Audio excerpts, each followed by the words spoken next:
Popcorn? Butter. Nachos? Cheese. Root beer red licorice straw? Right here. Hello, everyone. Welcome to Ready to Start. I never. It's fine. No, it's fine. This is normal. What? This is the first time I think anyone has ever questioned that intro ever. We did like 102 episodes, and this is the first time anyone ever was like, "What?" No one's ever taken issue with Scooby-Doo themed intro. We'll cue you in, Danny. Yeah. Well, Get ready for I'm more. sorry, continue. Get ready for more Escaperia. Welcome to Ready to Start the Podcast, the #1 animation gaming podcast you're watching right now. Probably not on the internet, though. I'm Ryan Rivety. Who else is here? I lack the tools to commit vernacular manslaughter, Pilky Rosa. and I'm Seep, and we're going to be talking about, oh my gosh, there's so much news to get into this week. Isn't there, Ryan? Don't you think there's so many video game-related announcements that happen? Yeah, It's like we had our own little E3 this week. Yeah, you've come to the right podcast for gaming news and updates. You come to the podcast that themed themselves after Scooby-Doo. They're going to have a lot of insight to say about Sonic and Pac-Man in Sonic and Bubsy games that are like Sonic and Kirby. Oh, and Kirby. That's going to be really fun with the three of us here, but I have a feeling we can't do it alone, just us three Startcasters. What do you say we bring on a special guest with us? Yeah. What do you think about that? Ooh. Well, why don't you introduce yourself, Mr. Danny 8-Bit?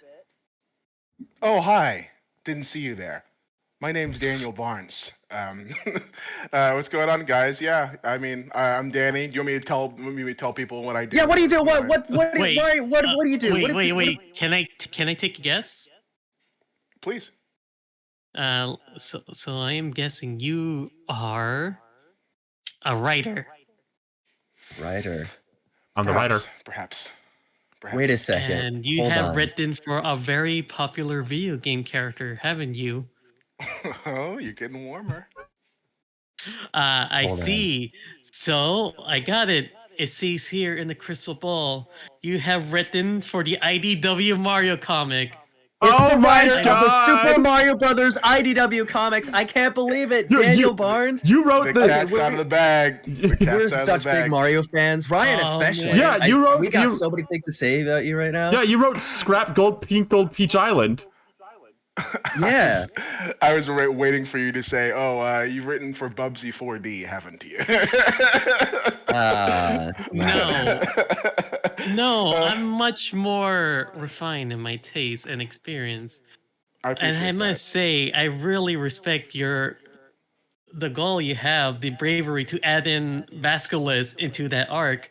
No one would think about the Coopinator, the Dark Coopinator. Oh, now you're pulling. Oh my God, the Super Mario Brothers Z stuff. Oh my gosh. All right. But yeah, I work on IDW Sonic. I wrote Scrapnik Island. I work on Guild Wars at ArenaNet, so I'm a narrative designer. And I've written for. I wrote when the Gretzko had a comic with Oni Press. I wrote a couple issues of a Gretzko, so I get around. I do a lot of freelance writing and narrative design. You get around. Everything. Daniel Barnes, he gets around. Real what quick, they say. chat. I'm seeing chat. Danny, your mic might have a bit of echo to it, just so you know. Oh crap. Well, I think my mic just sucks. Is it like when is it an echo when I talk? It's an echo or when is we it like talk, I think. It's when I when you scream. guys talk? The All right, microphone, probably. I haven't noticed it.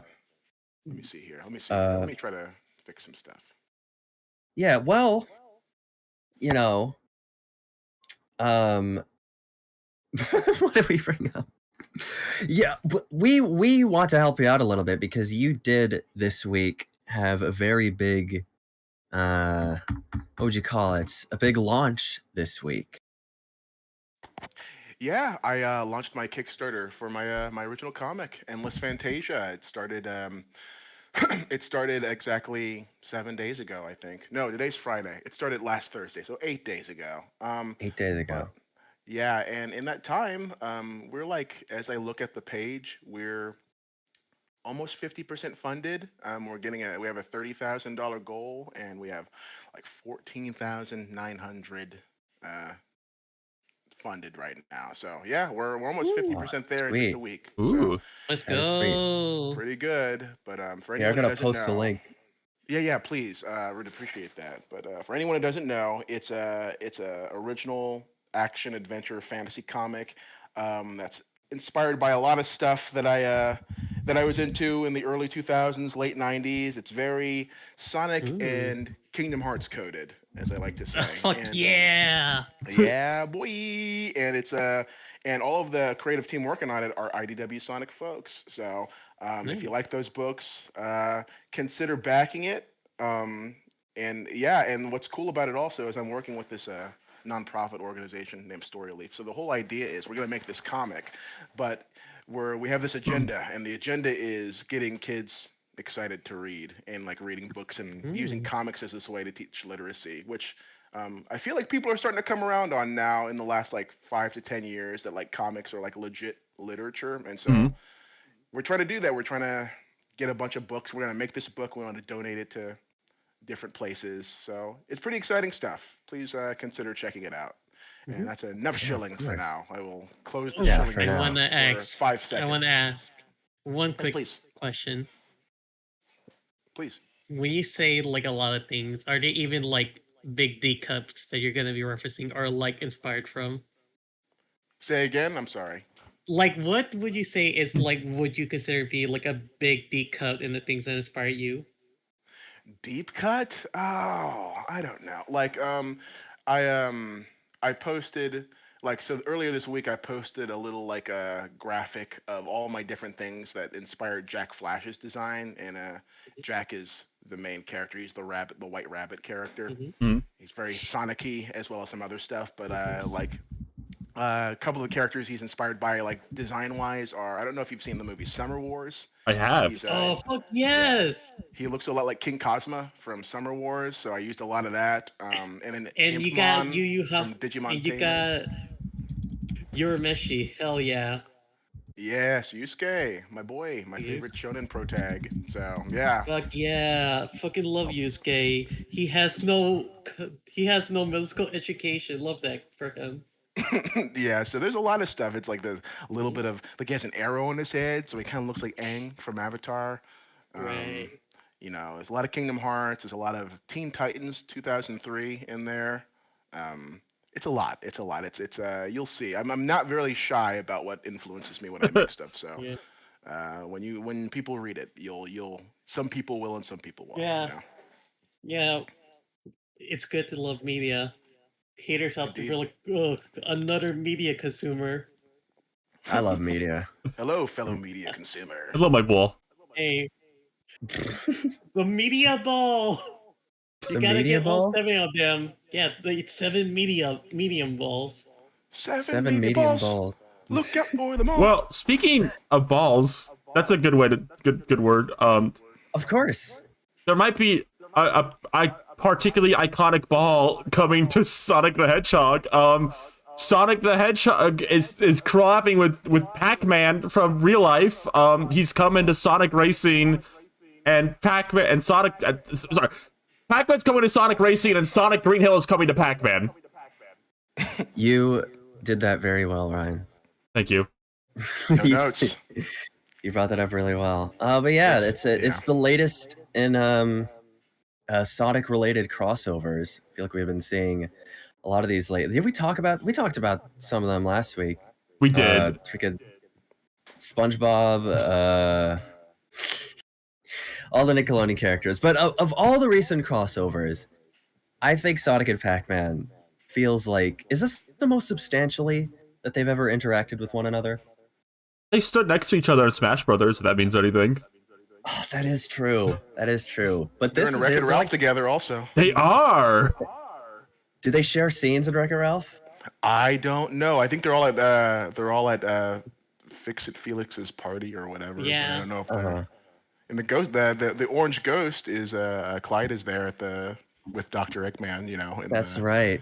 Villains Anonymous meeting, That's true. I wonder if they ever interact outside of that. But yeah, They were doing a drug PSA. I don't know why It I'm was like really at a lame. loss. They did 2 more drugs after that. Don't say that. Yes. I don't know why I'm at such a loss for what else to say about this. Yeah. I mean, I think it's a long time coming. I don't know if you saw. I retweeted it recently. I think 3 years ago, I made a tweet like, I feel like Sonic and Pac-Man are gonna have a big crossover before Mario and Sonic ever do at this rate, and then lo and behold, Green Hill Zone is in Right. Pac-Man World 2 now. Which I mean, I think Mario and Sonic crossing over would be the most hype, but I mean, if I'm being honest, I think Sonic and Pac-Man kind of makes more sense. They kind of play similarly. If you've played Pac-Man World, he can rev up like a ball. Yeah. I think there's Mhm. a lot going on there. And so if you think about like Pac-Man is like if a Sega character was headless. kinda. the I mean, Sega character was headless. I Yeah, round little bodies. I think For a Sega character. I think Pac-Man and Sonic kind of have like similar aesthetics of it a little bit more than maybe Sonic and Mario. Pac-Man's like the in-between of Sonic and Mario. He can go to either series. He's in the middle. Yeah, he's very Yeah. he's very malleable. I mean, it's funny too that now he's been in both of their kart racers. Pac-Man's now been in Mario Kart, and Pac-Man's been in Sonic Racing. Now. That's Oh, true. That's true. I'm looking Sonic at is Pac-Man. never going to GP. be in Mario Kart. I'm looking at Pac-Man with tears. Pac-Man, please play Klonoa 2. Noah's at home. Of all the kind of, so I have thoughts up and down about some of the crossovers within this game. I'll just say that. But I think Pac-Man is like, I'm so it's like impossible like to not see Pac-Man like, it's Pac-Man. Come on, it's Pac-Man. I gotta smile at Pac-Man. I was hoping for the protagonist from Shadow Labyrinth was going to be in this game. Sorry. He can still be in. He's the last one. There's 2 Pac-Man slots. Pac-Man's his Stan. Pac-Man is the Stan, not the scientist. Wait, what? Look, Yeah. ignore Yeah. me. I don't know. I don't even know. I just kind of saw this. I think I saw this at like 6 a.m. or something, and I was like, yep. It just kind of. I almost It feel adds like up. at some point it's hard to start to think of like new things to say about like crossovers, right? Like thing and thing crossed over. Like this happens like every week at this point, right? Like it's like, oh, you wake up, the TMNT are coming to Call of Duty. It's like, yeah, I guess so. That makes sense. I was. you know what? Someone tweeted the other day. I thought it was pretty funny. Like, I wonder if they're gonna like add any Sonic characters to Sonic Racing. It's a little bit like that. It's a little bit. Like there's cool crossovers, but it's a pretty funny tweet. I think it'd be Yeah, really no. funny if they added in Klonoa, and then someone's like, "See, there's a Sonic character." Oh, that would definitely happen. That, I mean, that has been like a thought I've had about this game a bit. Like I'm a little surprised that they like stuck with the Sonic branding because this is very much now just a Sega and Sonic All-Stars racing game and everything but name. I'm a little surprised they even started with the Sonic base of it because like it doesn't seem like a lot of like the expansion stuff is really focusing on Sonic. Like Sonic is like the base, and then it's like Hatsune Miku SpongeBob. Like, I mean, I think all the except for Bikini Bottom, almost everything is like a Sonic level or like Yes. an original thing, right? So there's that at least, I suppose. there's a good amount. And all the Sonic characters are, I mean, they're voice acted. That's a pretty big bonus. Maybe right? that's the goal Voice here. acting Like in a video game. all the bonus characters are going to be voice acted, so people will play the Sonic characters still. Yeah, a lot. I remember like before the game came out, a lot of people with the like the crossover aspect, they were immediately like, "Oh, we're gonna get like the Sonic multiverse happening," which is also what they said when Sonic Prime was coming out, which is in terms of like, "Oh, we're gonna get Sonic from every possible world. We're gonna get Underground Sonic finally meeting." I like to use link with freaking- Underground Sonic. I was reaching my mind palace for the different like universes that people talk about. Like I don't know, or like Sally Acorn. You know, that's the big one, I think. Okay. that people are fervent Sticks about. and Sticks, Whisper and Tingle.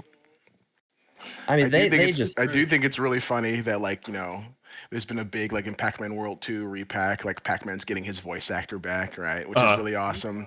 And then he's in Sonic Racing, and we know he's just not gonna talk because he's a bonus character, so he's not that voice actor is just not gonna voice Pac-Man in it. It's like, oh man. Yeah. Which is sad. I want to hear him talk about his wife, how much he loves her. His I off-screen miss wife. my wife, Sonic.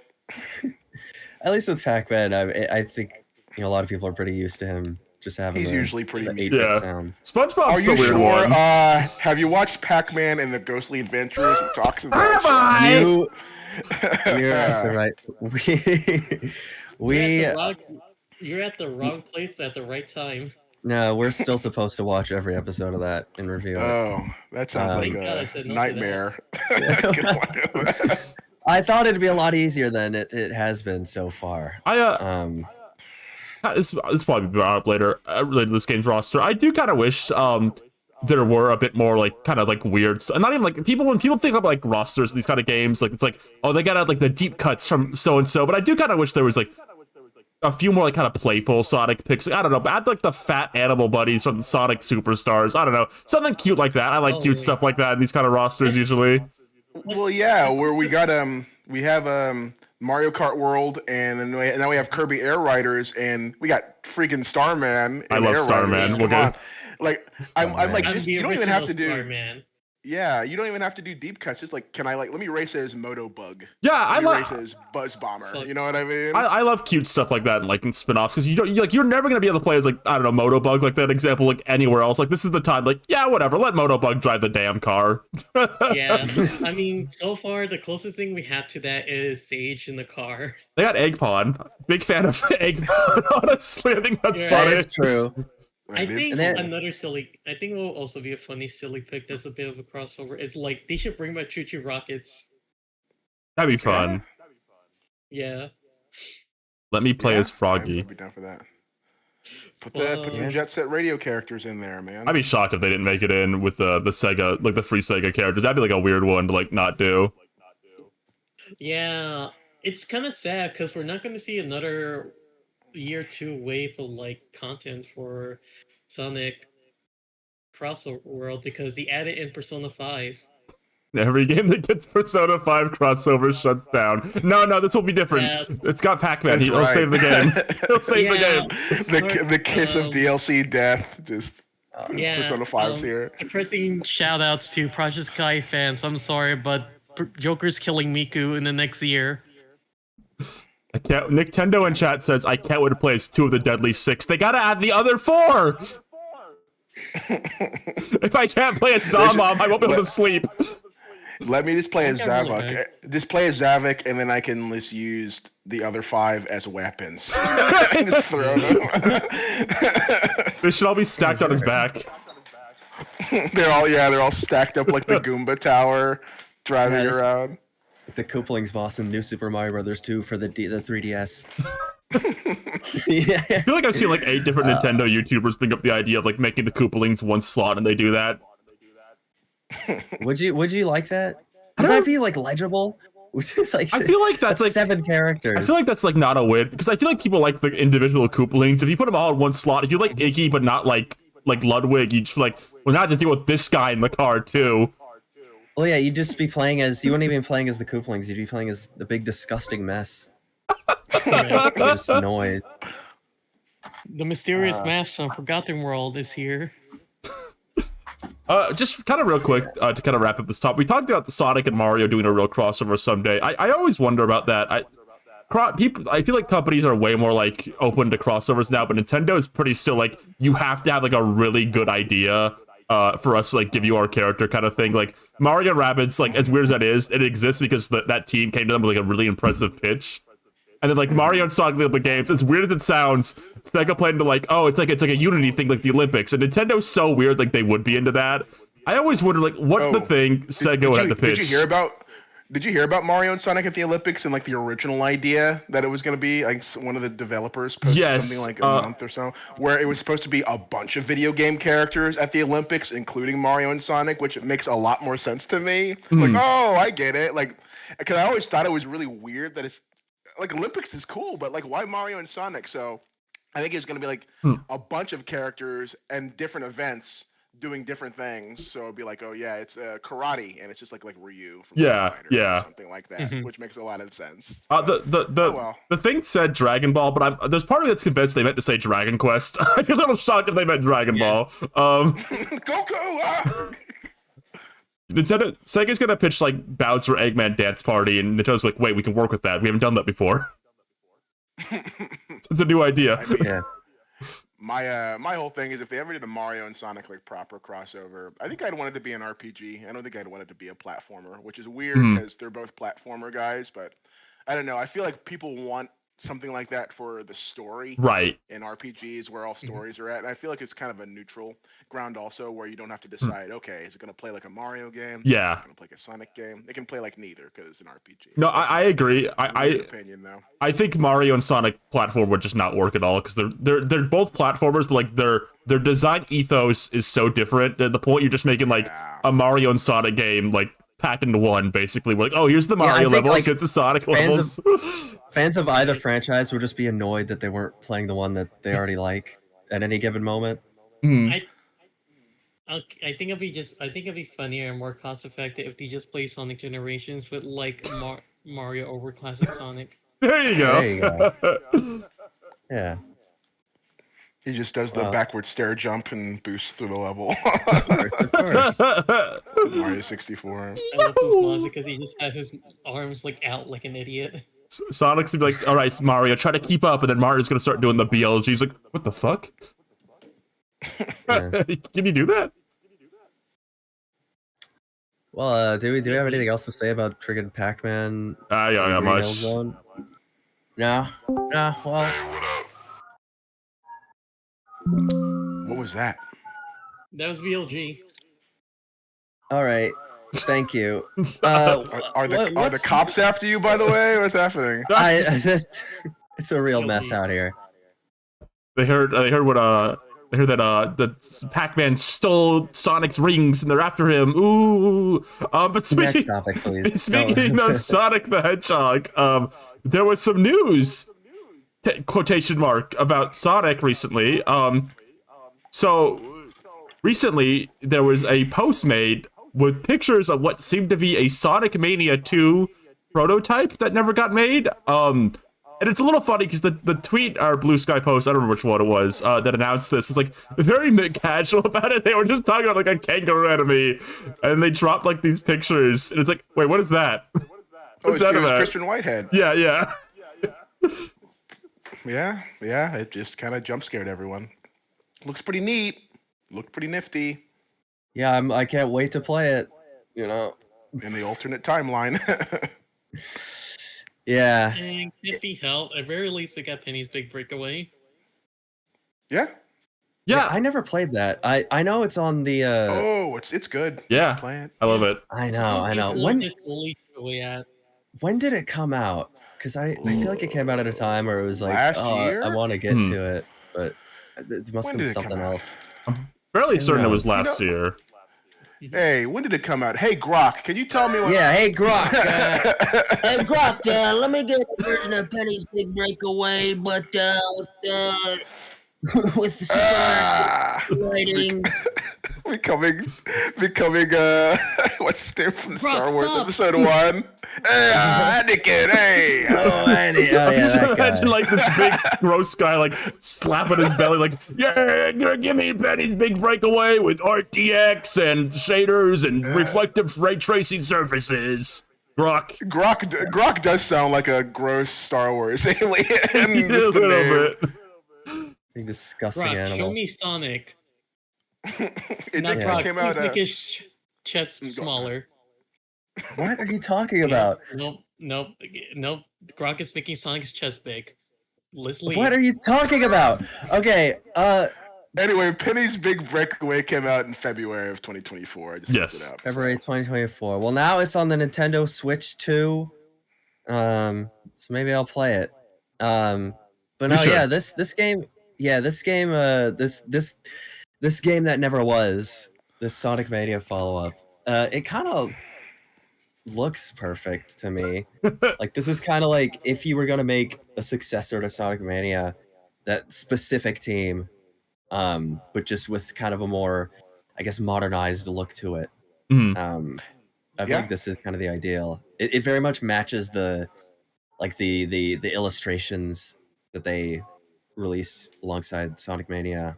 And we And also just the shading style and stuff of the sprites, but just in a more high fidelity fashion. It's kind of like it was about to have this like Mario Wonder. It's like equivalent to like adapting 2D to the side scroller. Right. So we've actually known something like this has existed for like a bit. Like we just never saw it. I forget where they said this, but they basically had said in the past, yeah, we kind of were starting moving forward on Sonic Mania 2, and then Sega and the team behind Sonic Mania kind of like mutually agreed like not to move forward with it, and that team went on to make Penny's Big Breakaway instead, which I think worked out for the Penny's team, because I love that game and it's great. The results may vary on Sonic, I guess. I don't know how people feel about Superstars. I actually do not know how people feel about the game generally. Hey, sorry to interrupt off topic, but I watched my my Kickstarter go to 50% right now while we're in the call. So wow. Hey. Yeah. Everyone. If you don't mind, I think we will take full responsibility for that. Welcome. You know what? You deserve it. Go right ahead. Thank you. Hey, you know what? You're all right. You're all right, Daniel Barnes, writer for IDW Sonic. I almost said Mario.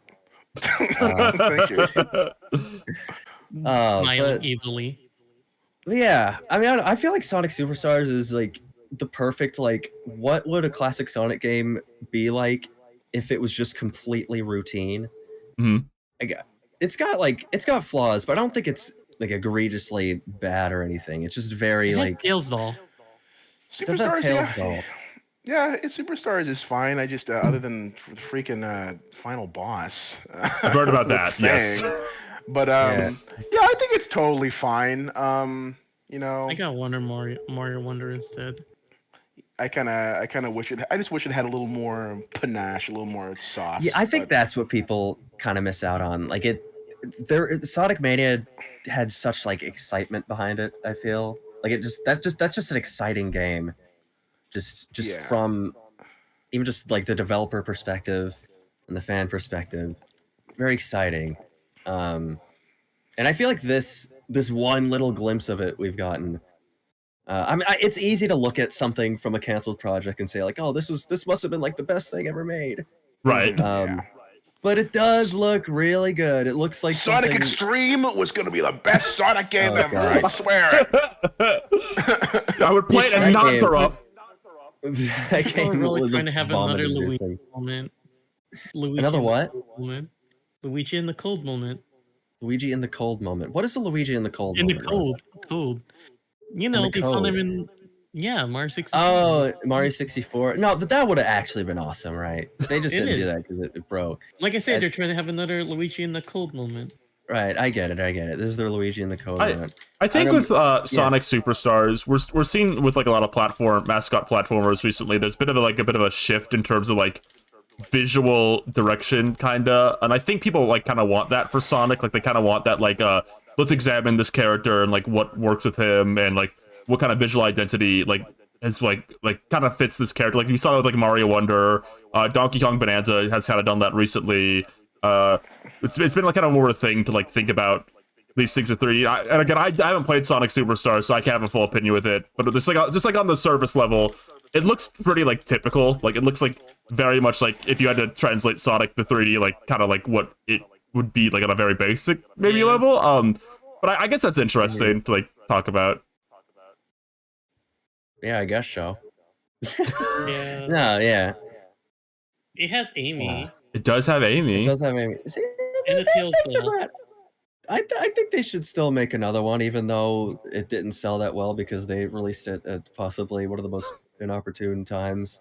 No, Superstars when it came out, like within like several weeks of Wonder and stuff. And Spider-Man, Like, yeah. The sandwich between them. The big three! Yeah. Oh, don't speak in that voice. Tell me. The number tell one me thing girl. I remember that game is like the Lego DLC. That's like the one thing I know about that game like extensively is like the strange Lego skin DLC. It was on the time they were like Lego Sonic. They still do. They love putting Lego Sonic and things. He's in like Roblox Sonic now. I wish they would had make that a. model. I wish they make a Lego Sonic the Hedgehog game. I'd play like a whole, It's a full game. Traveler's Tales, Sonic the Hedgehog Lego game. Do they make Lego games still? They announced one I like don't know. yesterday. See.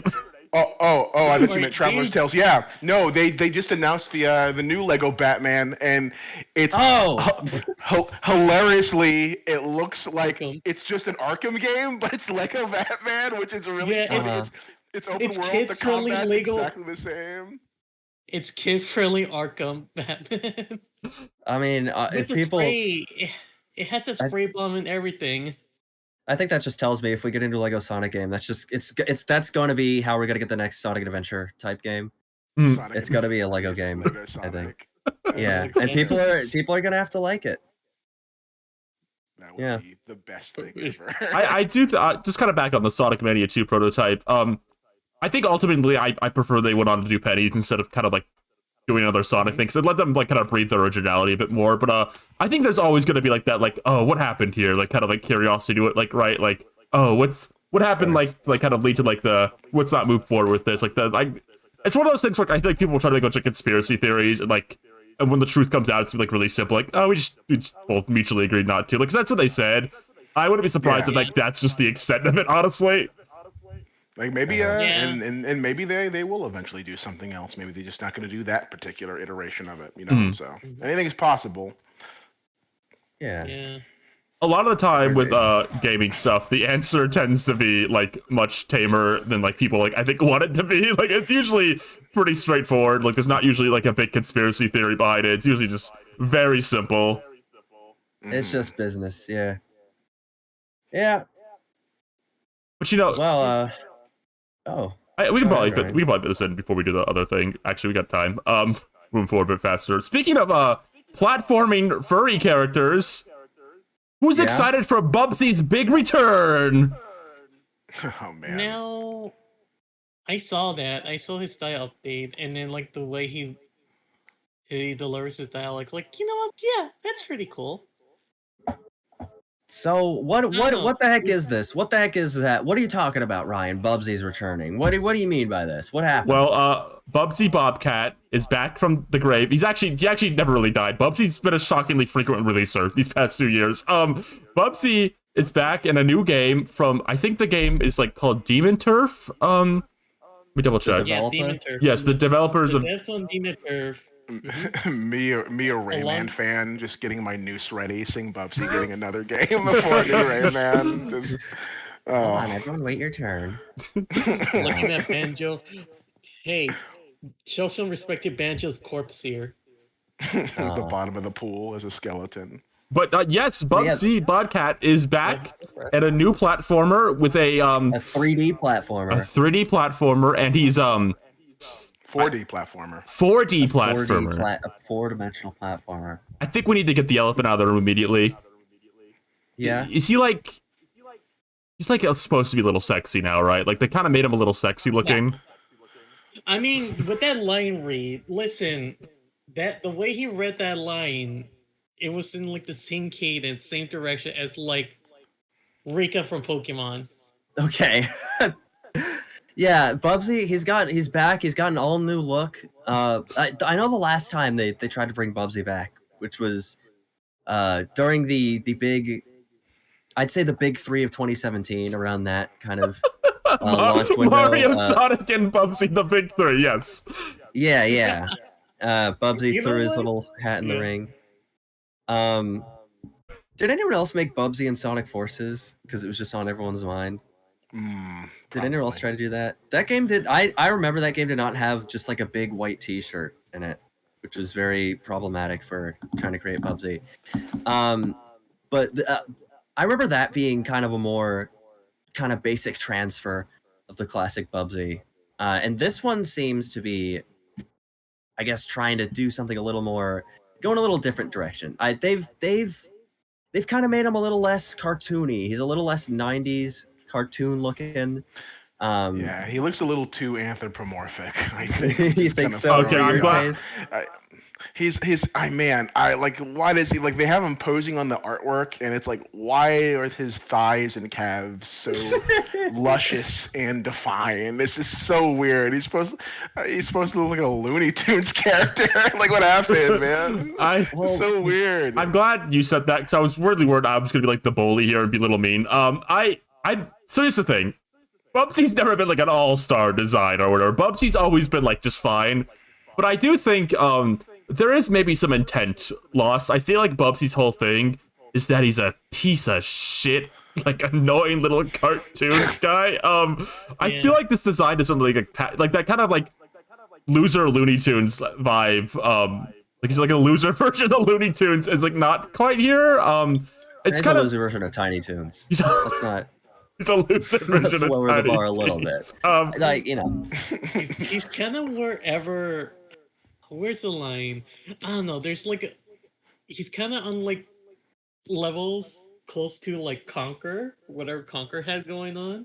I would say Conquer was less sexy than this. Go on, though, Danny. Like less sexy. He's like in terms of sexiness there, Less but sexy. still like character kind of deal. It's like he's getting a chill vibe going on instead of like piece of shit.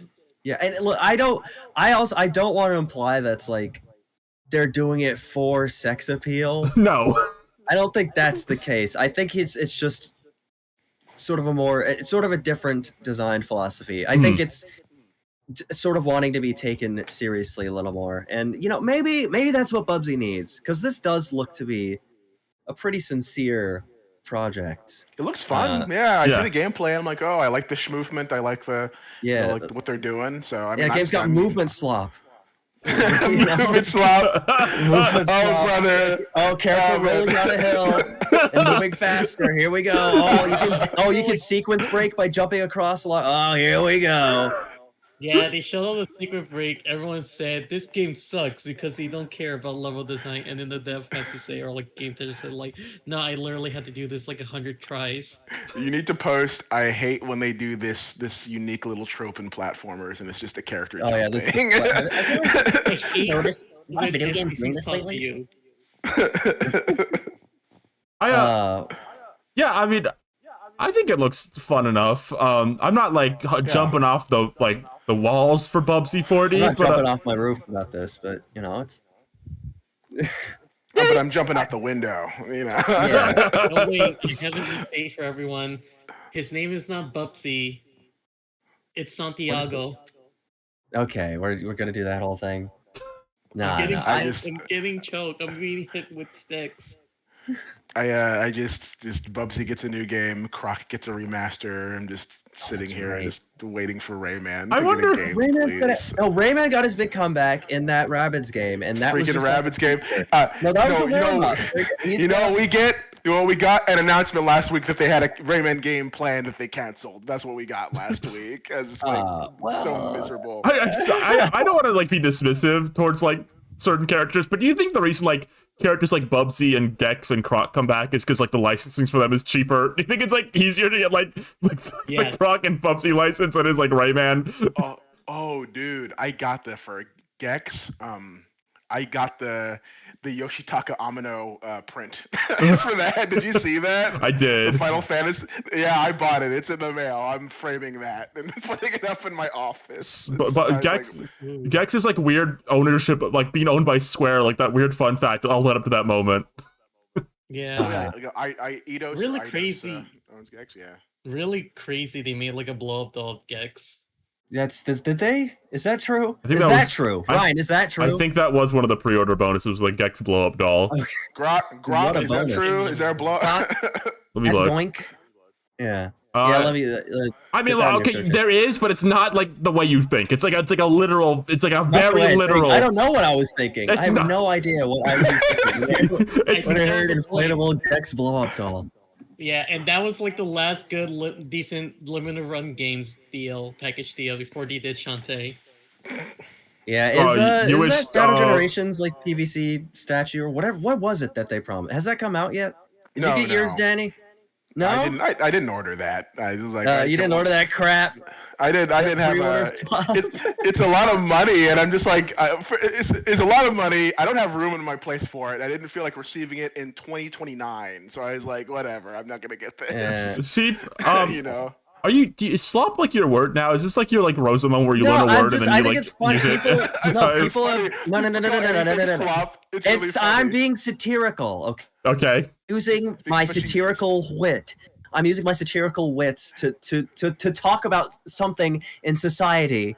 Have you seen People the, love the word slop. It's become slop that people Did you use the word see- slop so much. Did you see the tweet where like someone's like, "Oh great, my kid just gave me more child slop," and it's just like a crayon drawing of it. I'm a fan of the term friend slop too. Like whenever a Friend slop multiplayer game game. comes out, oh, it's friend slop. Seep was watching like the Kirby Direct, shaking his head. Friend slop. Yeah. More Freaking star cameo slop. Roster slop. This game is just clear roster slop bait. For meme characters. So stupid. Yeah. But yeah, Bubby. I do. Before we move away from this topic, I do want to bring up something I did say to you, Ryan.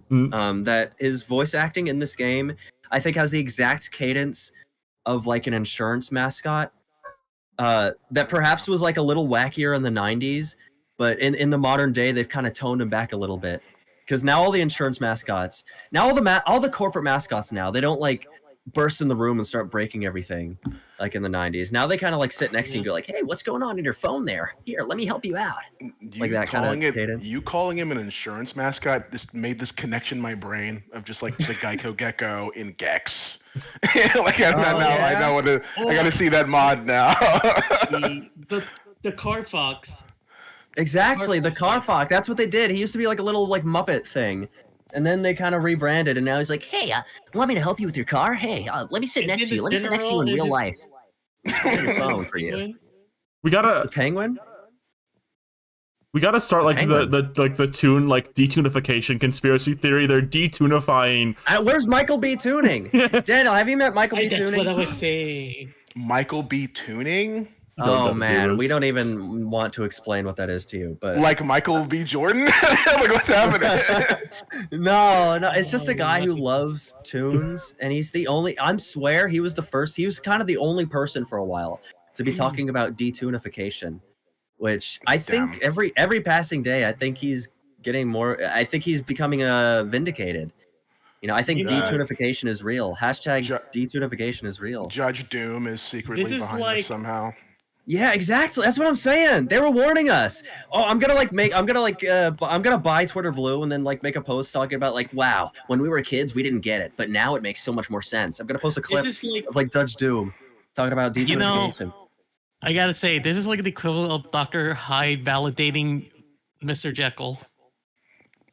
How Dr. so? Hyde Elaborate. validate- Yeah, elaborate, please, Rosa. I'm glad you're okay. Please elaborate, Rosa.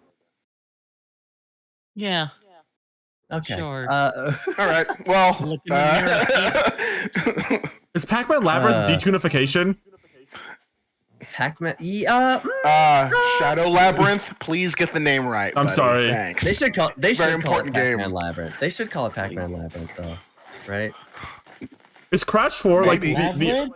Maze? No way. Makes no sense. You think Crash 4 was like the pinpoint of like when detunification started? They made Crash Bandicoot like handsome. He's got like a kind of a handsome guy face now. They ruined like it took away his tunification. I don't think Crash 4 detunified anything. It just is a different type of. No, yeah, I'm exaggerating. Tune, For the you know joke. what I mean? It was a beautiful tune. Neo Cortex was kind of sexy in that game. He had like mascara on or something, right? It's sad when I look at Crash Bandicoot and I don't call him a pervert. Yeah, he did lose some of his pervert energy. Maybe it's just like a modern day thing. Like people are kind of less chill with playing as perverts in video games. Is that true? My buddy Morrow, he pointed out, which is really funny, that he thinks the Crash designs are only appealing when they're on the PlayStation 1. Like not even like the renders or anything, just when they're PlayStation 1 models, that's when they work really well, which I think is That is really funny. true. I might agree. Kind of agree with I you. actually might agree. The character that always stands out to me is I think between the PS1 era and Crash 4, I don't think Coco Bandicoot looked good in any game ever until like Crash 4 again. Like she looks pretty bad in like any other game. I think the only other game I can say that I thought the characters looked good was like Crash Twin Sanity. I thought that game looked pretty good, you know. That one's pretty good. Outside of that, everything looks kind of weird. Like I don't know if you've played Wrath of Cortex, but everyone is very ugly in that game. It's a really bad looking game. Have you My seen God. that game where they cross over with the Noid? No, the what? like the phone runner. Oh my god. Yeah, there was like a iPhone game. Oh yeah. The Noid Yeah, was in that? oh, yeah, the Noid was in that. Man, that was back when Crash was like. Did you ever see Crash again? Are they done using him for anything? He's gonna sit next to Rayman again. We're just gonna hear just an endless slew of canceled projects. He'll make a comeback in a few years, I'm sure. in some way. Okay. Even less toony than before. He's gonna be a human being with a. He's gonna be like a full like anthropomorphic like human like sexy. He's gonna look like a freaking Beastars character now. No. I was talking about this also. How I think actually of all the video game characters, Crash could work the most as a live action version because you get first of all. The guy in the Peter, suit? You get Peter Dinklage as Cortex, right? Okay. Are you just thinking of Underdog? The 2005 Underdog movie? No, Where he get played- the guy in the mascot suit from the Crash Bandicoot commercials from the 90s, and it's just that. I feel like Crash is so unhinged. You could get away with doing that, and it would be really funny somehow, you know? Uh-huh. Yeah. We'll make it a Paramount Plus exclusive. Paramount was exclusive. Yeah. And he's spinning around in the house, and they go ah blah luggy blah blah in the show. Yeah, exactly. I think that'd be good. Right? That's a Knuckles the series reference for anyone who doesn't know. Oh, you know we love Knuckles the series. The flames of. Oh, you know Knuckles the series is a longtime friend of the show, Daniel. Yeah. Yeah. No, he's great. He's the reason I got vaccinated too. Or I'm getting my streams crossed, aren't I? No. Okay. Rolling gets angry for me. Are more 3D platformers happening, or have we just been kind of on like? I think so. A little bit. There's stuff going on. I don't know. You talked about the Noid earlier. I'm really excited for the Big Catch. Did you contribute to that Kickstarter? That looks really cool. What is that? That's the yeah. You explain it. It's the team. It's the team that made Noid 2, right? Yo Noid 2. Oh yeah, he plays like a fisher, like with the fishing thingy. What is it? What do you call it? The rod. The rod that fishes. Yes. Fishing pole. Yeah, and you go out and it's just a really cool. It feels like an extrapolation of that. It's just a really good retro 3D type platformer, and it looks really cool. I think there's a demo available for it, and you should check it out if you like old school platformers. Looks great. Yeah. There's our endorsement of the new Bubsy game. Go play. Catch. Yeah. Go play the catching game. No, What's it called? The Big Catch. The catch. The Big Catch. Yeah. I think we are in a bit of like a. There was like kind of a lull period, I think, during the Wii U era of gaming, where I think Nintendo. Well, that was the 2D era. That was was, when 2D yes. was getting like the huge boom. I think Now we've kind of. Is this just a cycle? Like we do 2D platformers and 3D platformers? Or are we gonna get into like a big? What is the next trend? Shooters? We're kind of already in that though. It's never left. It's kind of everything's. There's nothing left. We're just the cycles are gonna start getting shorter and shorter, and then the entire industry will finally collapse. I want the trend of because Warhammer 40K Bolt Gun brought this back, and now I want the trend to be let's turn our shooting game into a typing game, like Typing of the Dead. Make that a trend. Okay. Do that for Oh, everything. type slop. Actually, Type slop. no.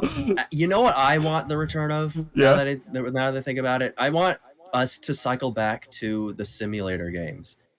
I feel like there was a Like a big simulator? like. Well, no, I mean like when The Sims came out, and then we got Spore, and then I feel like. Yeah. What are some other simulator games? Those can't be the only ones. SimCity. Animal Crossing, Sim City. Yeah, I think we need to go back to like I want to see another peak in the simulator type games because I'm a fan of games where you just kind of you can kind of just idle and watch your little world play out. Watch the life of someone better than your own. Play Yeah, out for the exactly. better. I feel like we're in a pretty good market for like Animal Crossing blew up huge in 2020 for that, and I feel like Seep, come here real quick. There's a what is it? There's a new Tomodachi Life coming out next year. Did you know that? Yes. Oh my god, it's happening. Oh, that's awesome. It's happening. It's happening. Everyone, it's happening. Okay. All right. Cyclops really loud directly in the microphone. Yeah, we all hate you for that. Sorry, I'm really sorry. Well, hopefully Bubsy will not lead to the downfall of tunification, you know? Tunerification.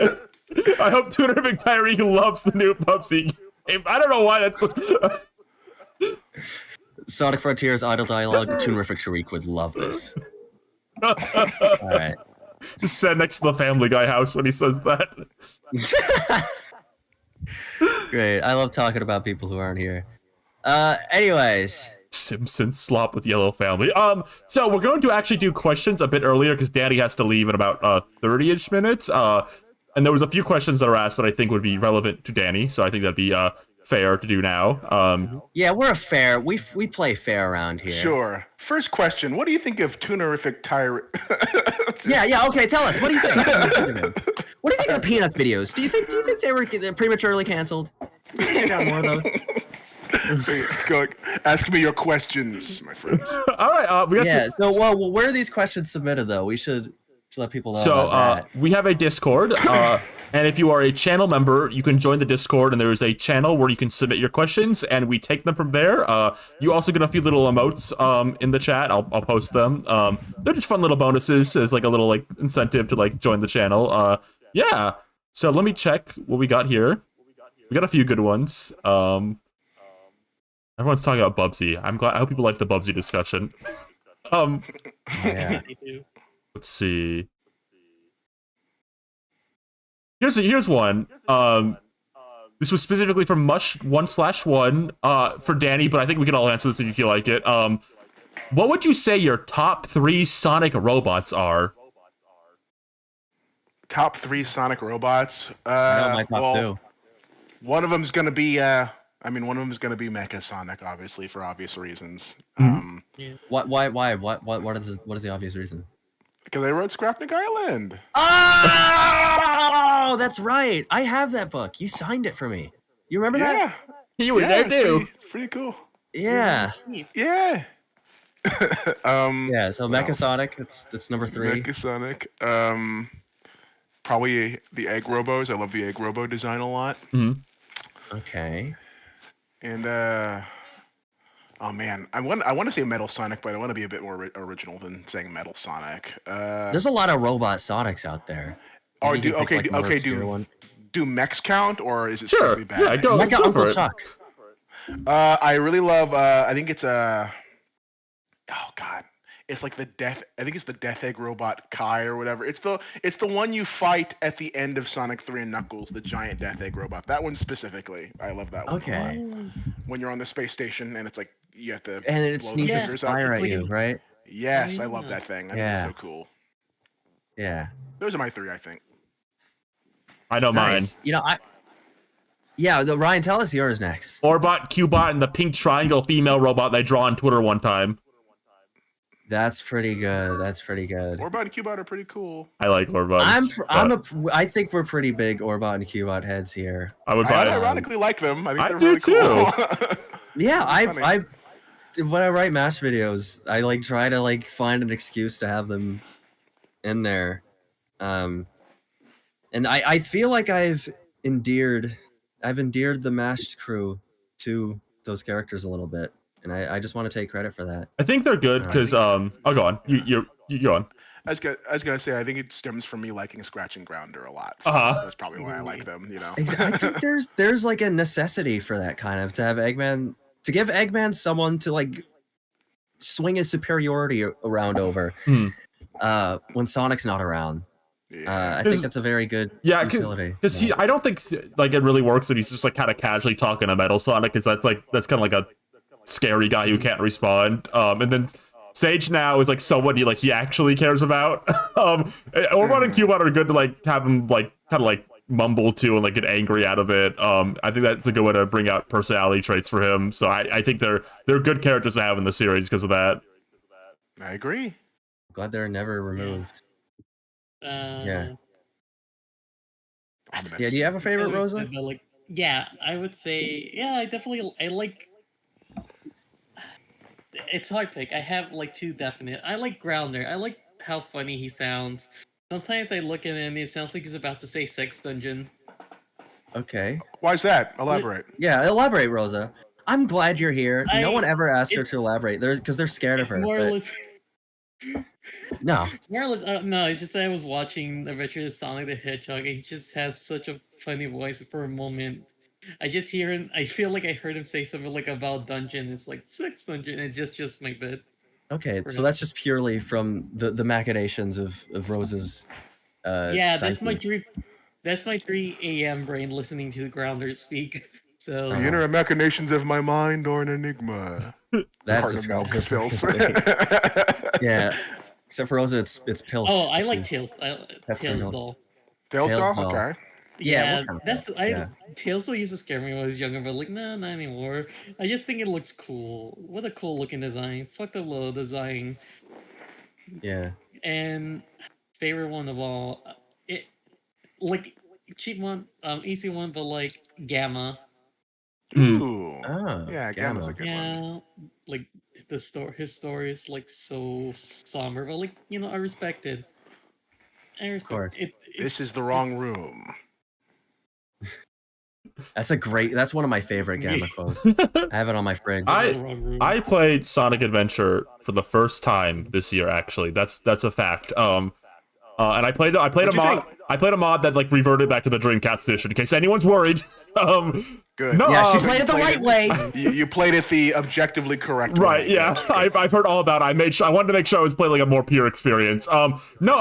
So I actually played Adventure 2 first, and I kind of struggled a bit more with that one. But I was super duper into 1. I loved 1. I was like, I really liked Gamma's gameplay, which was interesting because I didn't really like the mech stages in 2, but I really liked Gamma's stages in 1. And I was like, oh man, I kind of wish there was like 1 or 2 more of these.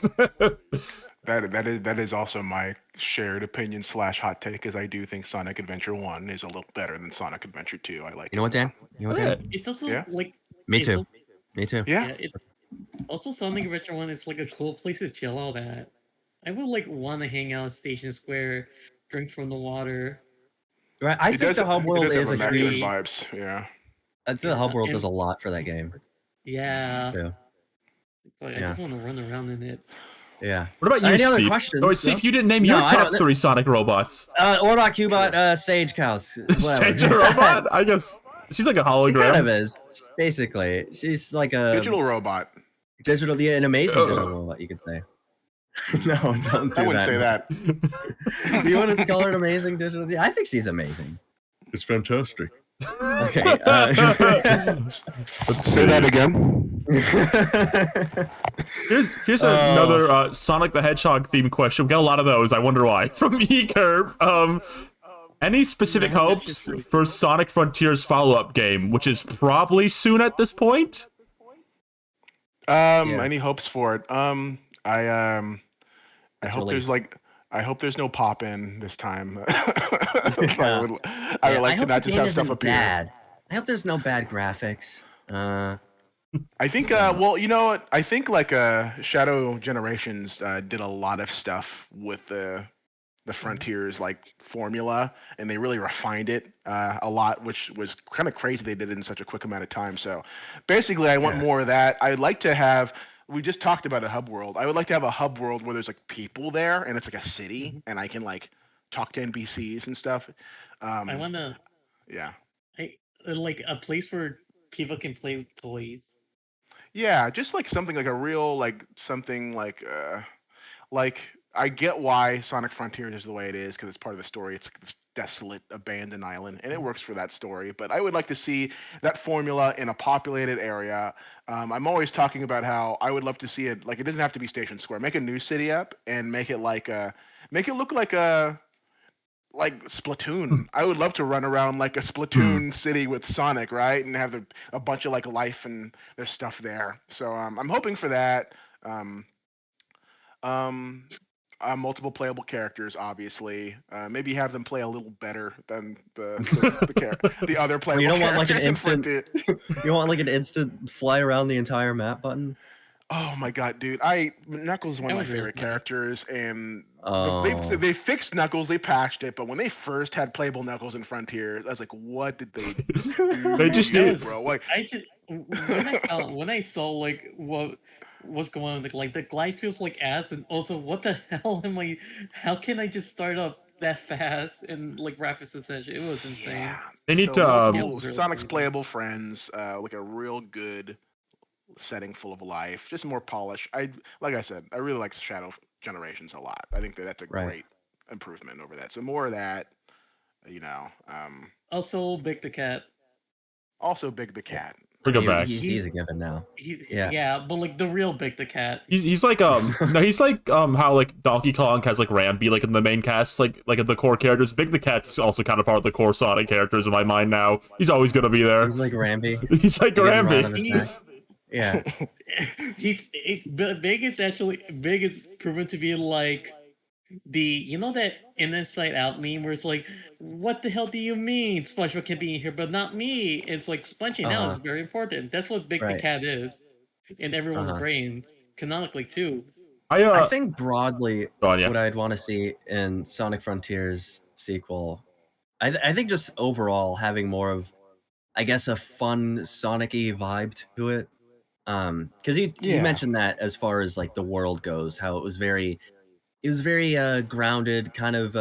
It's very somber. It's very vacant, which makes sense for the story. That's the story. It makes sense for that story, but I would like if they made a story that allowed them to do something a little more upbeat, because I think that'd be fun. I like the vibe of Sonic games where it's kind of like you're just going on this big fun adventure with your friends. You know? Yeah, Sonic Adventure 1, Sonic Unleashed, immaculate vibes, you know. Oh yeah, I think Unleashed is one of my favorite Sonic stories. We were at White Acropolis last night. You were at White Acropolis? Yeah. In VR chat we were, yeah. Really? Okay. I wanted to say, I would say I'm the most casual Sonic fan of the four, so my maybe opinion matters the least. Don't even call yourself. No, actually don't. I actually think. What does someone who's not who's a casual Sonic fan actually think? Yeah, I'm actually interested in hearing that. So I played Frontier. I played like the first area of Frontiers, and I liked it, but like I think I like what you guys kind of brought up. I think the world's like art direction, maybe uninterested in exploring a bit, was kind of a problem I had. So I think what I would kind of want out of a Sonic Frontiers kind of follows in line with you guys. I think in the same way, it feels like a lot of like Mario is kind of like re-examining like its look right now. I would kind of like to see Sonic kind of really re-examine like, okay, we've kind of looked a certain way for all these years. Let's kind of like look back at like what's like worked with us, what strengths the character design has, what strengths the character world has. They're not changing that Lunchbox 3D model. They're not changing it. No. We're stuck with it. I would like a fun. I've always envisioned like you guys kind of brought this up, like a kind of a fun big city to run around, like a very Splatoon like poppy flashy city to kind of run around. It's something you can just look at and immediately go, I want to play a Sonic in this. Yes. I think to me, when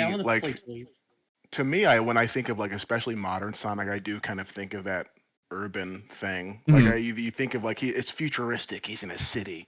There's cool technology. There's like like I think classic Sonic looks a lot more like there's like islands and it's more tropical, and it's more cartoony. And then when you get to modern Sonic, it's like, oh yeah, there's a really cool city and there's like mechs and stuff. And I feel like I think this is what really differentiated how both of them felt. I would like modern Sonic to have more of that. Really, like I'm going to a cool city. It's like I think like Splatoon and like Persona 5 are like what you want Sonic to feel like, in my opinion. Yes, so hopefully they lean into that. Yeah, no, I agree. I think as a Sonic casual, I would like a fun world to explore.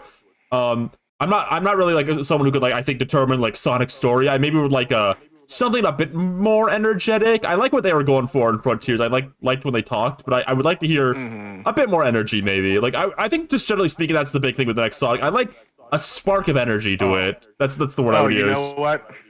Yeah, to add on to that, the thing I would like to see in the Frontiers follow-up, please do not have him use that voice again in the Sonic game. I do not want slop voice. His handsome slop somehow mewing with his voice at me. I don't. Yeah, please. I don't want Sonic's voice being deeper than mine. Don't do that. Does that make you feel insecure? Yeah, a little bit. Okay, I think it'll be really cool and really funny. Yeah. If they like get some Yakuza devs to help work on like side stories or like side missions. I unironically think that would be a good idea. Yeah. Right, and also I think it'd be really funny if they got Roger Craig Smith to like voice act different like NPCs like he does in regular shows. These apple fritters. Oh, what if they went to like a donut shop and he wanted to order some apple fritters? No, Roger, no, you can't be doing that. Roger. Apple fritters. Does anyone else have any questions for me? Yeah, also one more thing about the new Sonic game. I think they should copy and paste Donkey Kong's Bonanza moveset onto Knuckles, then also let him glide, and then that's how Knuckles should control in real life. I agree. Should feel them punch big walls. Let me see. We opened the Discord again. I was looking at something else. I played DK Bonanza, and I was just like, this is just a Knuckles game. I've heard that from a lot of people. Yeah. This is the Knuckles game I wanted. I'm so salty right now. But go ahead. Okay. This is kind of a Sonic, Mario, and Kirby question all in one. You can answer. More general ask. This is also Mush. Mush had 2 good questions. I'm sorry, everyone. What's one major character and one NPC from each series kart racer you'd like to see part of the roster at some point? So, like, Mario, like, I don't know, like, you could say, like, Diddy Kong and Paragoomba, like, for example. So, one major character and one deep cut from those 3 racing games? So, it'd be one, like I guess, like, actual character, and then one, like, kind of more, like species character, like a moto bug for Sonic. Gotcha. Okay. So for Mario, who would I like to see them bring back for that? Let me think. You know what? He was in the movie. I would like to see put Foreman Spike in Mario Kart World. That'd be really cool, right? And then Foreman Spike, and then one that I think should have been in the game, and I don't know why they're not in Mario Kart World. Ninja, please. I'd like to race as a Ninja. That's what I said. That's the I weirdest said that last one. week. Yeah. Well, it's weird because Nintendo loves Ninja now. Like, they put him a lot of things. Like, he's in Mario Maker 2. He's in, like, Mario Party Jamboree. He's in Mario Golf. I'm surprised he missed this one. No, they're going to announce the Ninja DLC. They're going to announce the Ninja DLC in the Mario 40th Anniversary Direct. That's coming any day now. Hey, you know what? I'm coping right there with you, buddy. Yeah. For Mario, yeah, I feel like they've covered a lot of the enemies. Cataclack was like the funniest thing they could have added to me for an enemy. I'm trying to think like what enemy. I know what character I want. It's a character who would be in the Donkey Kong DLC. Did you have an enemy last week? I might have. Yeah, we gave our enemies because we had a similar question. I would say probably just like Blooper, so they can remove the item and make Blooper playable instead. That's exactly what you said. Yeah, that's exactly what I said. Hilarious. Yeah. My character is King K. Rool. That's boring. What about you and Rosa? See, what Mario character? Okay. What? I don't know. I honestly don't know. Danny, do you have a Sonic character in mind? For like playable racing? in a kart racer? I mean, okay, so I won't say Mecha Sonic because that's the obvious one. Just say it though. You just did. I would like Mecha Sonic, but if I chose someone else besides Mecha Sonic, it's what's kind of been frustrating me about the roster. I kind of wish the classic characters were on there. I like Mighty the Armadillo to be a racer in that game. I don't know why none of the classic characters are there. And then I would like an Egg Robo as my badnik to drive. Do you have a favorite hard-boiled heavy? This is not a member question. This is a me question.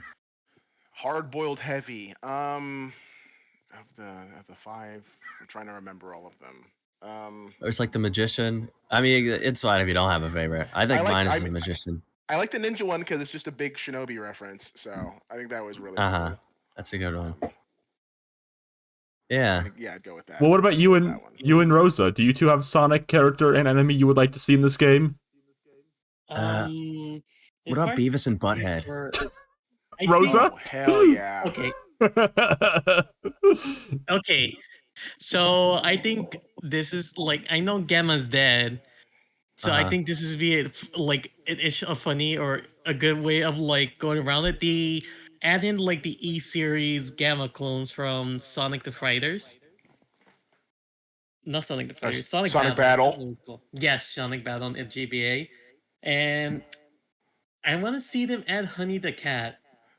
Oh, you know what? You know how like Sage is driving around in that Giganto mobile, right? Yeah. They should have the Flicky that was powering Gamma be the driver, and then the mobile is just Gamma's body. Oh my god! Oh my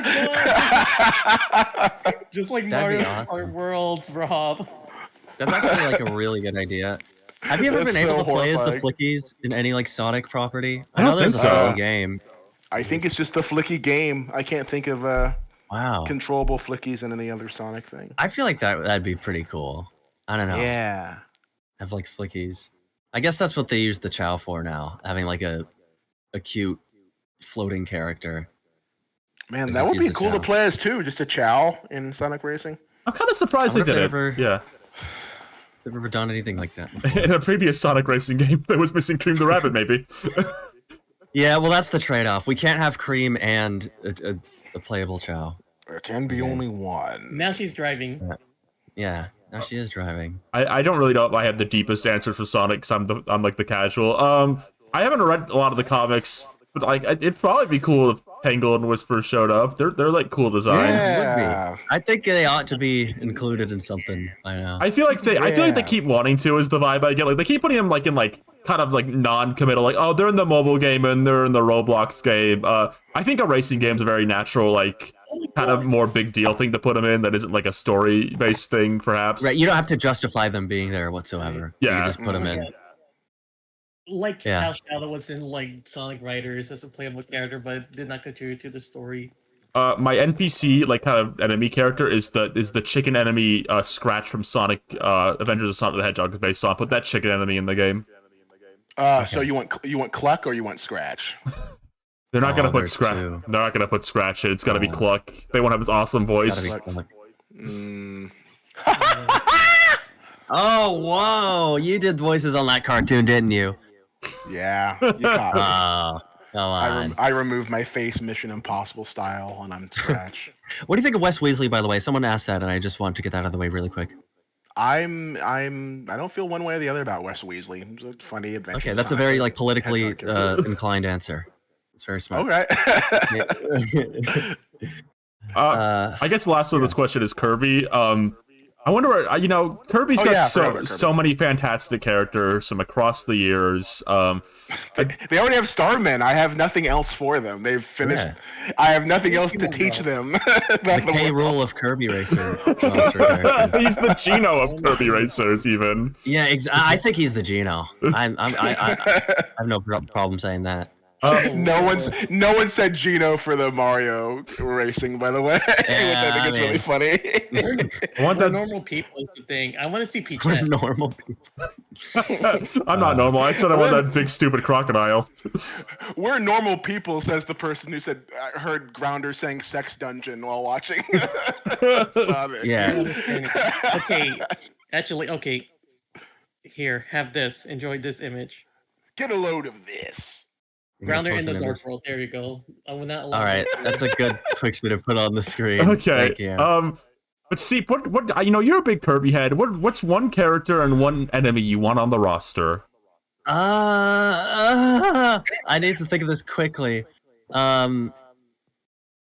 Shoot, I don't know. I know there's a lot of characters. Who's my favorite? Oh, Taranza's my favorite one.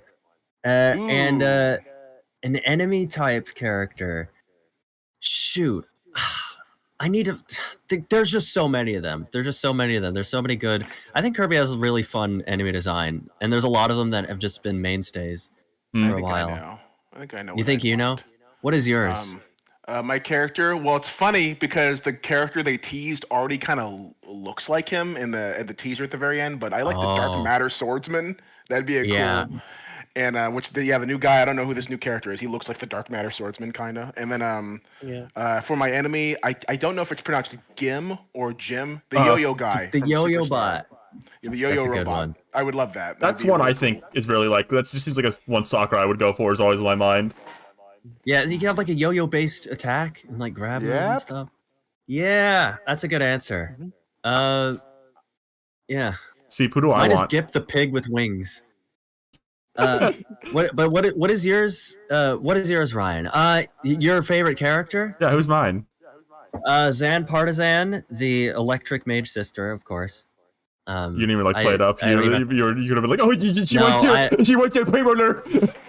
No. There's no need in like dodging the draft on that one. Yeah, Like, I that's- couldn't even think of something Here's the that's thing. coy to say. She's like not that popular, and like she's not like a marketed character in Kirby a lot. But Sakurai is going to see. This is my hope. He's gonna see a female character with a beautiful, detailed weapon, and he's like, I need to add her to my racing game. It's literally you have a character that is the Fire Emblem weapons triumvirate, just in characterized form in the Kirby style. I think he would take a liking. He would at least love getting to like have 3D models that are like slightly more detailed of their weapons. That's what he's That's jumped out something he before. loves doing. He loves like putting highly detailed 3D models of weapons in his games. That's why it's gonna have Zen Partisan. It's gonna happen. My enemy is either Broomhatter or Mr. Frosty. Ooh, Mr. Frosty is a really good one. I think Mr. Frosty. I think that's mine too. I think I like 90% of Kirby enemies actually. Now that I'm being They're really asked this good. question. Yeah, They're they're really good.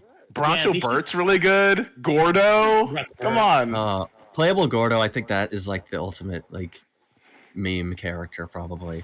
A character you can't even animate. at I like all.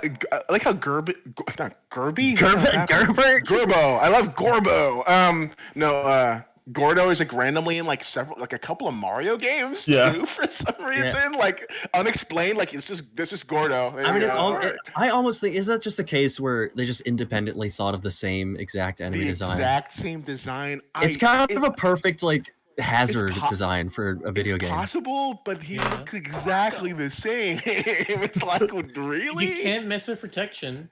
That's crazy parallel thinking Perfection. right there. Rosa, real quick, what Kirby character enemy you want? Okay, Kirby character and enemy. I think it'd be funny if they added in Snooter or like the little hammer gorillas Snooter. in Forgot the Land. Yeah, Snooter. Yeah, Snooter's the green And then enemy if from I- Amazing Mirror that eats you. Yeah, and I know Sakurai like really hates Adeline's forehead. That's why he doesn't want her on there. So I want to see Cream Ripple. Oh, does he? Is that like a thing? Sakurai thinks Adeline's forehead's big. Is that real? No, he Nah, doesn't like, well, yeah, he does. the- He doesn't like the. No, it's not the fact he doesn't like her. That's because bleh.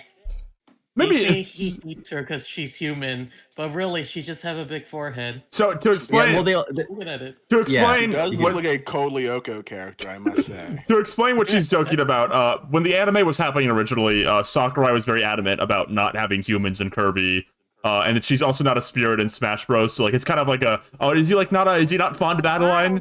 That's like a thought that's been had between me and Steve. I think it's one of those things where people say he has a bias against it Right. until it happens. Oh, No, of course, oh yeah. my god. Because of that Oh my forehead. god, you brought up the Kirby anime. Escargoon would be awesome in Era. I know Haters. there's so many Escargooners out there. Sky Gooners. I know he's a big one. I don't know. Brian and I were talking about it. We don't know how Yeah, that would work out. I feel like Sakurai very much, even he considers like the anime and games very separate, but I don't know. I don't know. I guess I don't know. Cartoon did make a cameo in like one of the Kirby DS games. It was Mass Attack. Yeah, so he did the NME. Right. his See, name? I think they know the anime exists and they know it's popular. They're probably just very choosy about how they Probably, yeah. incorporate it. But no, I'd love to at least, like, I know. Is it true that the thing you showed me, Ryan, about the voice actor. I don't know. I just heard somebody say that Anime Salesman's voice actor is the announcer in the Japanese version. I didn't check into that, but I could believe it. Could be. You know what? If you're listening right now, just believe us right now that is true. Well, we actually have a bit of a news flash. Oh, hot news flash! Hot news, everyone! Yeah, so Gex was there in 9/11. The Cat in the Hat, the movie, has been delayed by 9 months. Wait, the movie that just got the trailer? Yeah, dropped? the Toot Fart trailer. It got delayed? Yeah, by 9 months. Ryan the dog from Family Guy? No! So the Cat in the Hat movie, this has been a big topic for us, I think. Our eyes have been on this film, and it's very peculiar to announce that this movie has been delayed 9 months. When is it coming? When was it supposed to come out? Was it supposed to come out this year? Yes. Danny, what do you think of the Cat in the Hat movie? Do you want to talk about that? No. Wow. I'm actually have to go. I'm gonna have to go process this. This is a lot right here. Well, What? Hello? Did he actually have to leave? Did he actually just leave? I think he. Oh, I didn't know that was a sore topic for him. Yeah. Oh shoot, he actually left. Man. Oh my god, I don't know what to do. It's a shame because like the Snackopus was supposed to wanted to tell him, ask him something, show him something. Oh man. We didn't even get to mention that we think he might be pregnant. The Cat in the Hat, I mean. Yeah. Okay. Well, hey, Danny, if you're out there, good old Daniel Barnes, thank you for coming on our show. We had a fun time talking about video games with you here. Can you hear this? Hello? Hello? Ryan, are you here? I'm Hello? here. I'm here. Ryan? I'm okay. here. Oh my god, I can't see. Touch my hand. Is this am I touching your arm? That's my arm. Ryan. Okay. Rosa, where are you? Where are you, Rosa? Rosa, hello? Oh god. Oh, first the Cat in the Hat gets delayed and now this. I don't even know what to do. I think we shouldn't even talk about Cat in the Hat now because it's too scary. It's a real sore subject right now. It's kind of cursed. Maybe something bad happens when they're making the movie. Yeah. Something bad like this. Well, I guess we have time. You know, we were talking about it a bit earlier. Do you want to talk about? How did the image turn out? Like, what do you want to talk about Kirby a bit? Oh, Kirby! Yeah, I'd love to keep talking about Kirby. I guess that's a pretty good. We're already on the subject a little bit. Yeah, I wouldn't mind keeping up that momentum. Okay, so just this week, very funny. Also, it's super lucky Danny happened to be able to do this week. Because the Kirby Direct got announced like I think the literal day after we did the podcast. Like the literal day after we did the last podcast.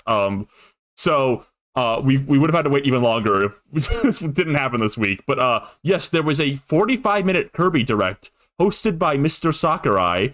That went into. This was the first time we saw this game at all in general. Like this wasn't just like this was basically the game's like first showing. And you know I reacted to it live on YouTube with Seep. You did. You sound a bit different. Video on a bit different our channel. Yeah, but yeah, the full reaction. You know, I love reacting to things. Yeah. 6 a.m. Also, the Snackopus has supported Endless Fantasia. What? Anyway. Oh yeah. Snagglepuss supports Endless Fantasia. You know, actually, Daddy got to leave before he could really shill. His Kickstarter again. I'm gonna post a link here. Check out the Endless Fantasia. Okay, you can keep talking about Kirby. Yeah. Am I supposed to be talking about Kirby? I mean, I can lead if you want to do that. I mean, I think we both like Kirby. I like Kirby too. Is that trial? I think we all like Kirby. I think we all like Kirby. I love playing with toys. Hey, Kirby's for everyone. You want me to prove it? Yeah, sure. All right, come meet my friends, Waddle Dee. And Waddle Doo. Waddle Doo. And Broom Hatter. Don't forget Squishy. Do you expect us to sit here while you do all these characters? No, no. Oh no! Oh my God! Check it out! Look who it is! Kaboo. Kaboo! Kaboo. Man, Bugsy! Bugsy. Oh, Bronto Bird, my man! Pronto Bert. The Poppy Bro Senior! Brother Senior. Oh, wait a minute. No way! Duel of all time! Mr. Shine and Mr. Bright. Yeah, my friends. Oh, How are we who else could this, become like, Paint washed? roller. Paint Roller? This is the most you've ever played Oh. with toys on stream, I think. Okay. Listen, you're gonna go crazy, but We need to got- take the soundboard yes. away from you for a We whole We episode. might have Good to. night. That's gotta be like a punishment. Fine. Sure. That's Okay. gonna have Whatever. to be a But punishment one day. anyway, Sakurai did a Oh, yeah! 45-minute Kirby Air Ride There's a Direct. 45-minute Kirby Air Ride Direct, because this is one of those games. I think it's so funny. This is like the first game that isn't Smash Brothers related that he's directed since. Is it since Kid Icarus? Yes, Kid Icarus is the last non-Smash game he did. It's been it's been a long time, so it's kind of funny to see how a lot of the Smash Brothers marketing hallmarks kind of transfer over to non-Smash projects. Because they revealed this with just like a CGI cinematic trailer, which felt that's kind of like the Smash Brothers way It's to do very Sakurai, yeah. Yeah, especially when the game's releasing later this year. I remember when they did that for Smash Ultimate. Like, everyone was like skeptical that it was releasing Right. within the calendar year. So we got a whole big 45-minute blowout following that, little cinematic. For months, that was the only thing we knew about the game, that it existed pretty much. And yeah, he just kind of went over the whole thing in detail, as he does. I think it's really interesting to see how they treat him. I feel like Nintendo kind of treats Sakurai. He's kind of like he's one of their only what do you call it? Like artisan I guess so, directors. Yeah. He is treated very prestigiously.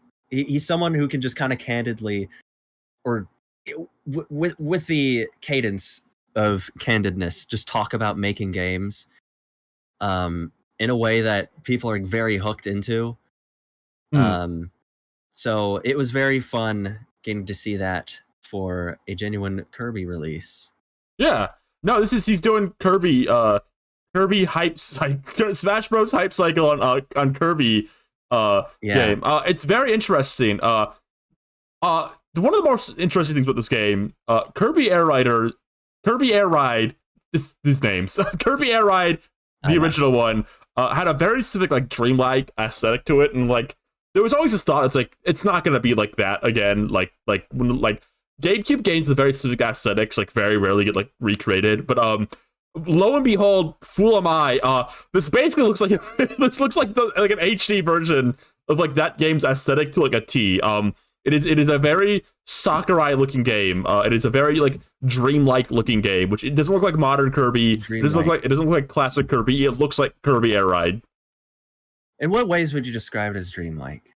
It's just What elements of it? I would describe it as like everything's a bit more like surreal. I think like comparatively to like I would say like even classic Kirby has like some like fairly grounded locales still. Like it still looks like a place, but like Kirby Air Ride always looks like you were like driving through a dream. Like there's like weird stuff happening in the background. There's like weird like structures and shapes. There's like these big like flashy things on the back. Like the ocean stage you drove through, there's like water like splurring up to the like kind of like going up from the ground. There's like big waves in the sky. That's like very like kind of surreal and dreamlike, I would say. Okay. Yeah. Right. This is like a very visually impressive game. I agree. It's a real. Every stage so far feels like a real spectacle. And yeah, I don't know. It looks fun. It looks good. One of the biggest things about this game, like the reason that it even has its title, is that they have turned Air Ride into a roster swap game. Yes, they did. So we do have a roster. By the way, what? Sorry to digress. Should we like turn like Danny Gray? Should we turn him gray like he died? Yeah. I don't have any options. I don't have anything to do that. The whole image on the podcast is just one image. Okay. Here, Rosa, you can just make it put- gray. No, it's There we okay, go. fine. I'll put the Gex image over him. There we go. I was gonna say you put like a goner kid over him. A goner kid? It's Yeah. fine. He's covered. But yes, go on, Seep. Rosa, you should make a black and white version of him and send it. So what? Oh, this game has a big roster of Kirby characters. Yes. I would say it's this. I really like how we're kind of getting this it's the Sakurai style. I would Mhm. say he has a high attention to detail. That's seen largely in Smash Brothers. Yes. There's a lot of care put into researching different characters and representing them and such. And if you're a Kirby fan, you might know, I think a lot of hardcore Kirby fans it felt a little bit grievousness. Is that the term? Mhm. They've had a bit of issue with how I don't know how Kirby in particular was handled in Smash Brothers. Right. He wasn't always given like the Kirby series was never. I feel The way Kirby is in Smash is funny because originally Sakurai didn't want to give Kirby too much attention because it was like his baby. Like in Smash Melee, he specifically didn't add any characters to like that game to like not give Kirby too much attention. And then by the time then Brawl was like the perfect middle point. That was the Kirby Smash game.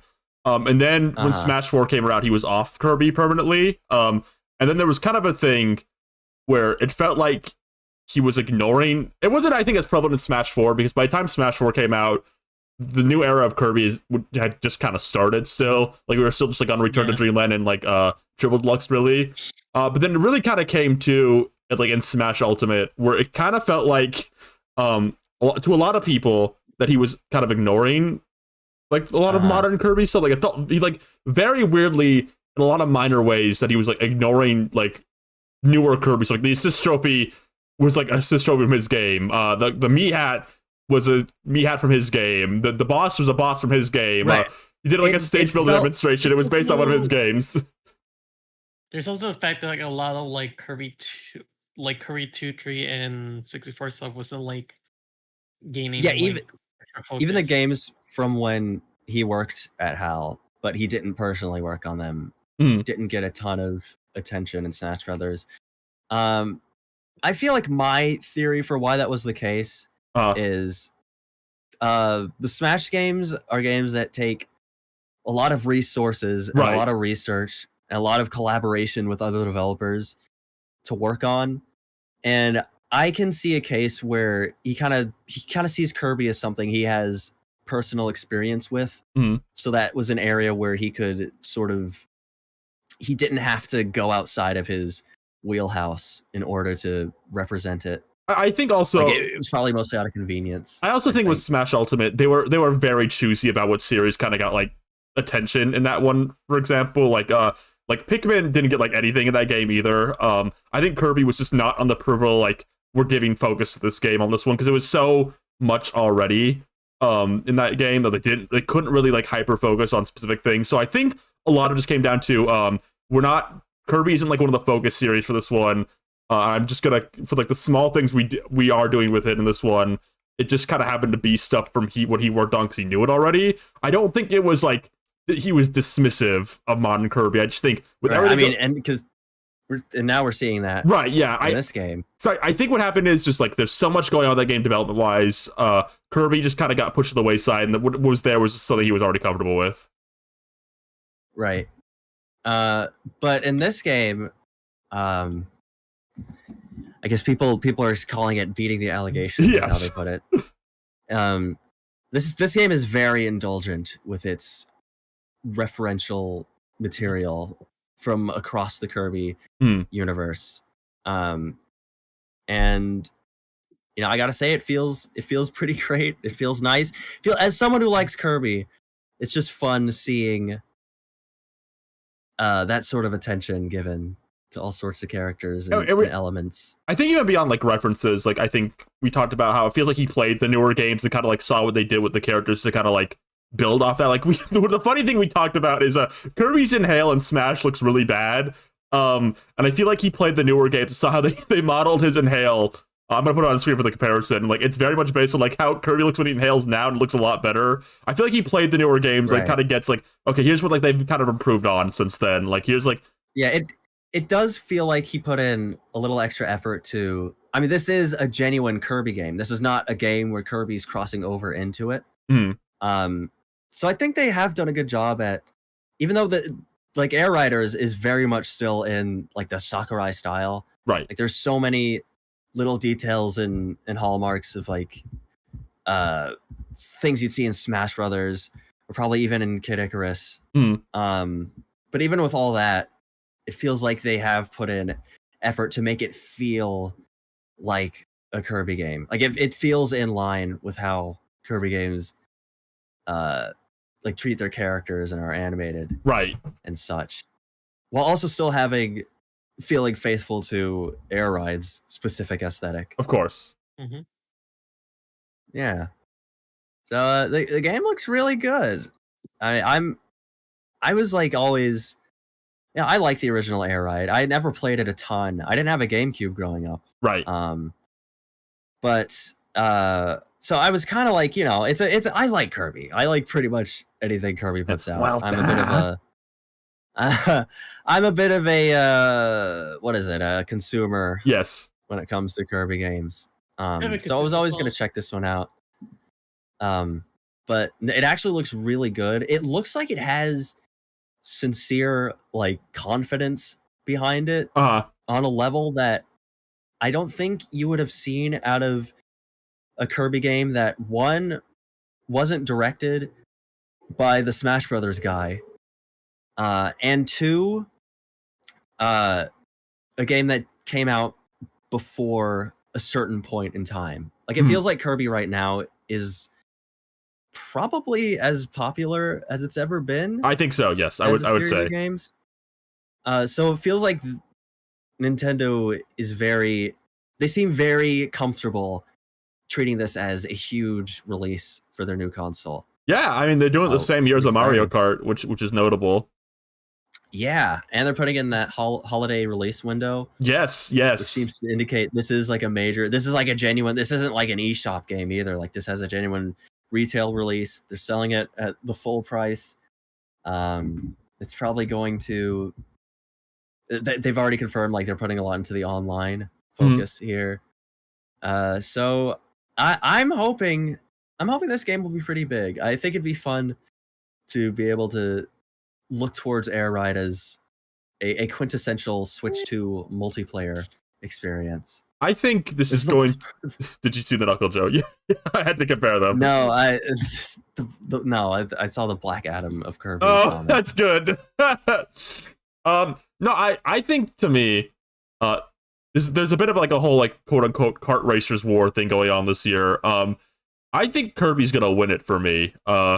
I liked Mario Kart World a good bit, but it's very much a game that is like fun, like really fun, but has some of the most like Nintendo choices ever to it that kind of bog it down a little bit. And then I'm not that interested in Sonic racing. But everything I've seen here, Sonic. I do. I hate him. That's the truth. Right, clip that. But no, everything to this one I've seen has really spoken to my sensibilities. It looks great. This kind of feels like the first Switch 2 game I would describe as a real looker, I've said. I actually see people disagree with that. I'm surprised. I think this is the first Switch 2 game I've been like wowed, like really wowed visually by, because like Mario Kart World, I think, is using the Switch's power more so to like kind of for gameplay purpose, like the interconnected world, the performance, having all the characters, world loading, and it's kind of the same with Donkey Kong Bonanza. Both these games look good. Like, by the way, like I think they both look good. But like you can kind of tell they're more so focusing like on like the technical side of like, oh, Donkey Kong needed the Switch 2 to like have the breakable terrain. Mario Kart World needed the Switch 2 to like kind of run all the things on screen. This feels like the first one I look at, and like, and I think a lot of it is just like the art direction is really, really strong in this one because it's not like open world or anything. This is like kind of the first Switch game that's not open world, I'm realizing. Yeah, so a lot of the races can be very closed, scripted environments. Yes.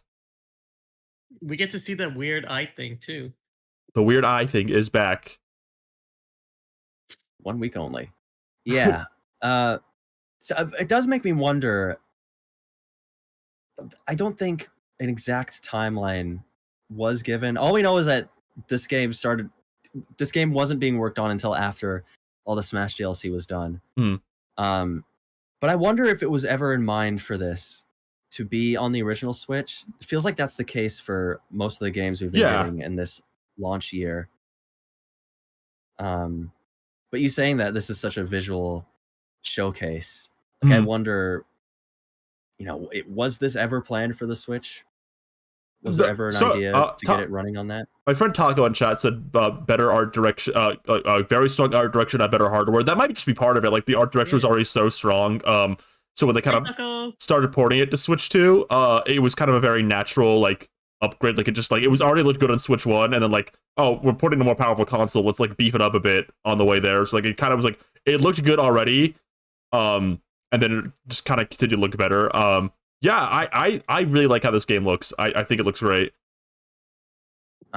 It's got a vocal theme. It's got a vocal theme. That is true. What do you think of the vocal theme? I really like it. I like it because the Japanese version sounds like a Precure opening, and then the English version of it sounds like a Yokai Watch like opening dub, like when they would like just dub like the Japanese theme song. It sounds like that to me, so it's like charming. Those have to be the funniest reasons to like music. Yeah, I don't know. That's cute. Yeah. It's like also, that's the same reason why I like one of the themes for like Super Monkey Ball, where it sounds like a Precure theme. I have not listened to the song. Why not? Like sat down and listened to it.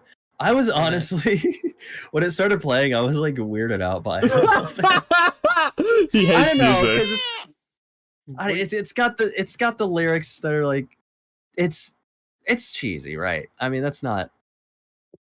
He hates whimsy. Everyone pull out your whimsy cards. It's joy and whimsy. I don't know. It's like, I don't know. It's probably not anything on the level of the Sonic Crossworlds. No. Main theme. It's way better than that. It doesn't sound like a Disney Junior intro. It sounds like a fun like kids anime opening. But yeah, maybe right now. Yeah, maybe I'll give it a bigger listen. I'll probably be hearing it a lot more when the game comes out too. The English lyrics feel like they're tripping over themselves a bit. I kind of got that sense where it was probably translated a little quickly, so some of the syllables are emphasized in strange ways. No, like that's very nitpicky. Like I said, it sounds a lot like the Yokai Watch like English dub openings, where it's a little janky. It's a little janky. It's a little wonky, but like in a cute way. Language. Yeah. Right. Yeah. But yeah, there's a vocal theme. What else is there in this freaking game? They showed a lot. Okay, that's it. Okay. What was that? Okay, now move on, Ryan. I think like one of the like kind of big surprising things is this was always the question, I think, with this game having multiple characters, like the concept of a Kirby Air game with multiple characters. Like, if you do that, it's gonna be really difficult because Kirby would be the only one who could do copy abilities, so he'd just be kind of inherently more interesting to play as than anyone else, like no matter what you did. And Sakurai clearly recognized that, and his answer was just, anyone can use them now. It's fine. Yeah. So yes, cool. Yes, everyone, Fire DDD is finally canon. Our hero. Our hero. Man, people, if they want more anime references in Kirby, we've already gotten started here. That's a big one. Can I be bold? And people maybe won't like with this. Hi Phoebe, my dog just barked. Can I be bold in something? I think people are gonna like this. What I'm about to say. I think if the anime reference characters are Kawasaki and Knuckle Joe, and I think that's your answer. I think they're the anime reference characters. Yeah. My stance is I think Sakurai does not consider Knuckle Joe an enemy character in this game. I think he's just a character like Kawasaki kind of is now. Because there's a brand new, because Fighter is an ability in this game, but Knuckle Joe is also playable. And Knuckle Joe like isn't the enemy you suck up to get Fighter. It's like a new guy. I think Knuckle Joe's too special.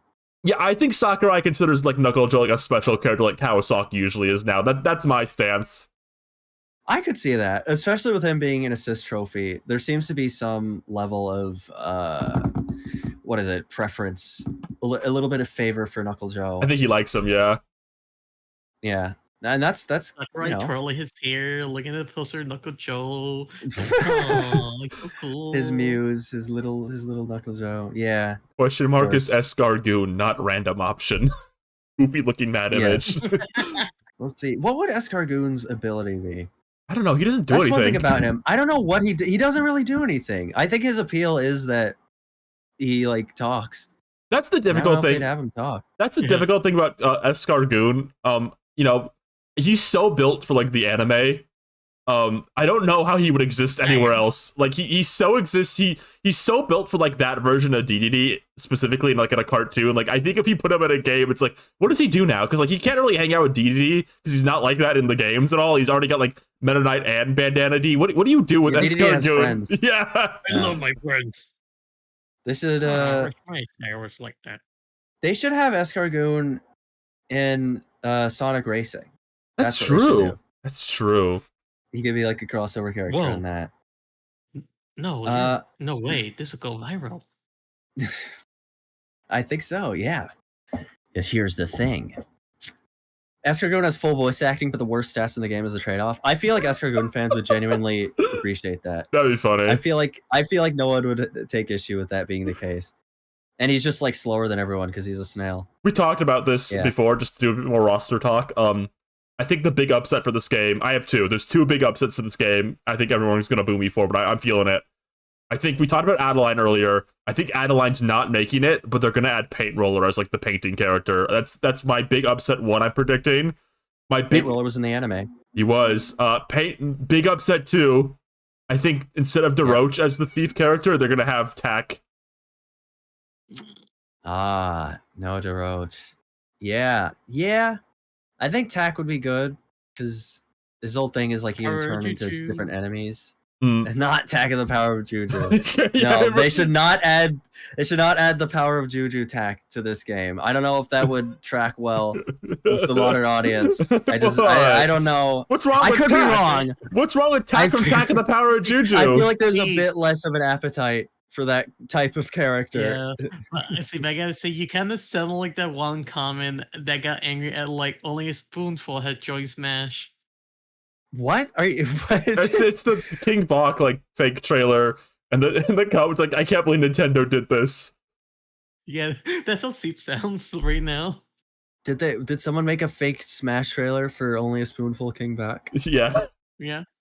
Okay, I think I missed out on that. You'll have to show me that. Yeah. I think in terms of modern Kirby characters, though, I think you know I made the two upsets. I do think Taranza, if he's not in this, I'd be shocked. Because they're very emphasizing like the uniqueness per character kind of thing, and no, Taranza's like a very like nobody else can really do this. Like there's technically a spider enemy. I don't think Sakurai cares. Like I'm thinking about like his personal sensibilities. No, I'm thinking of his personal sensibilities. I think he would like Taranza more than that enemy. That's my thought on that. I think also like Hal would push him that. I don't think Hal's not working on this, but I imagine like they're kind of like he like talks to them. I imagine they push him in the direction of Taranza because that's one of the guys they like.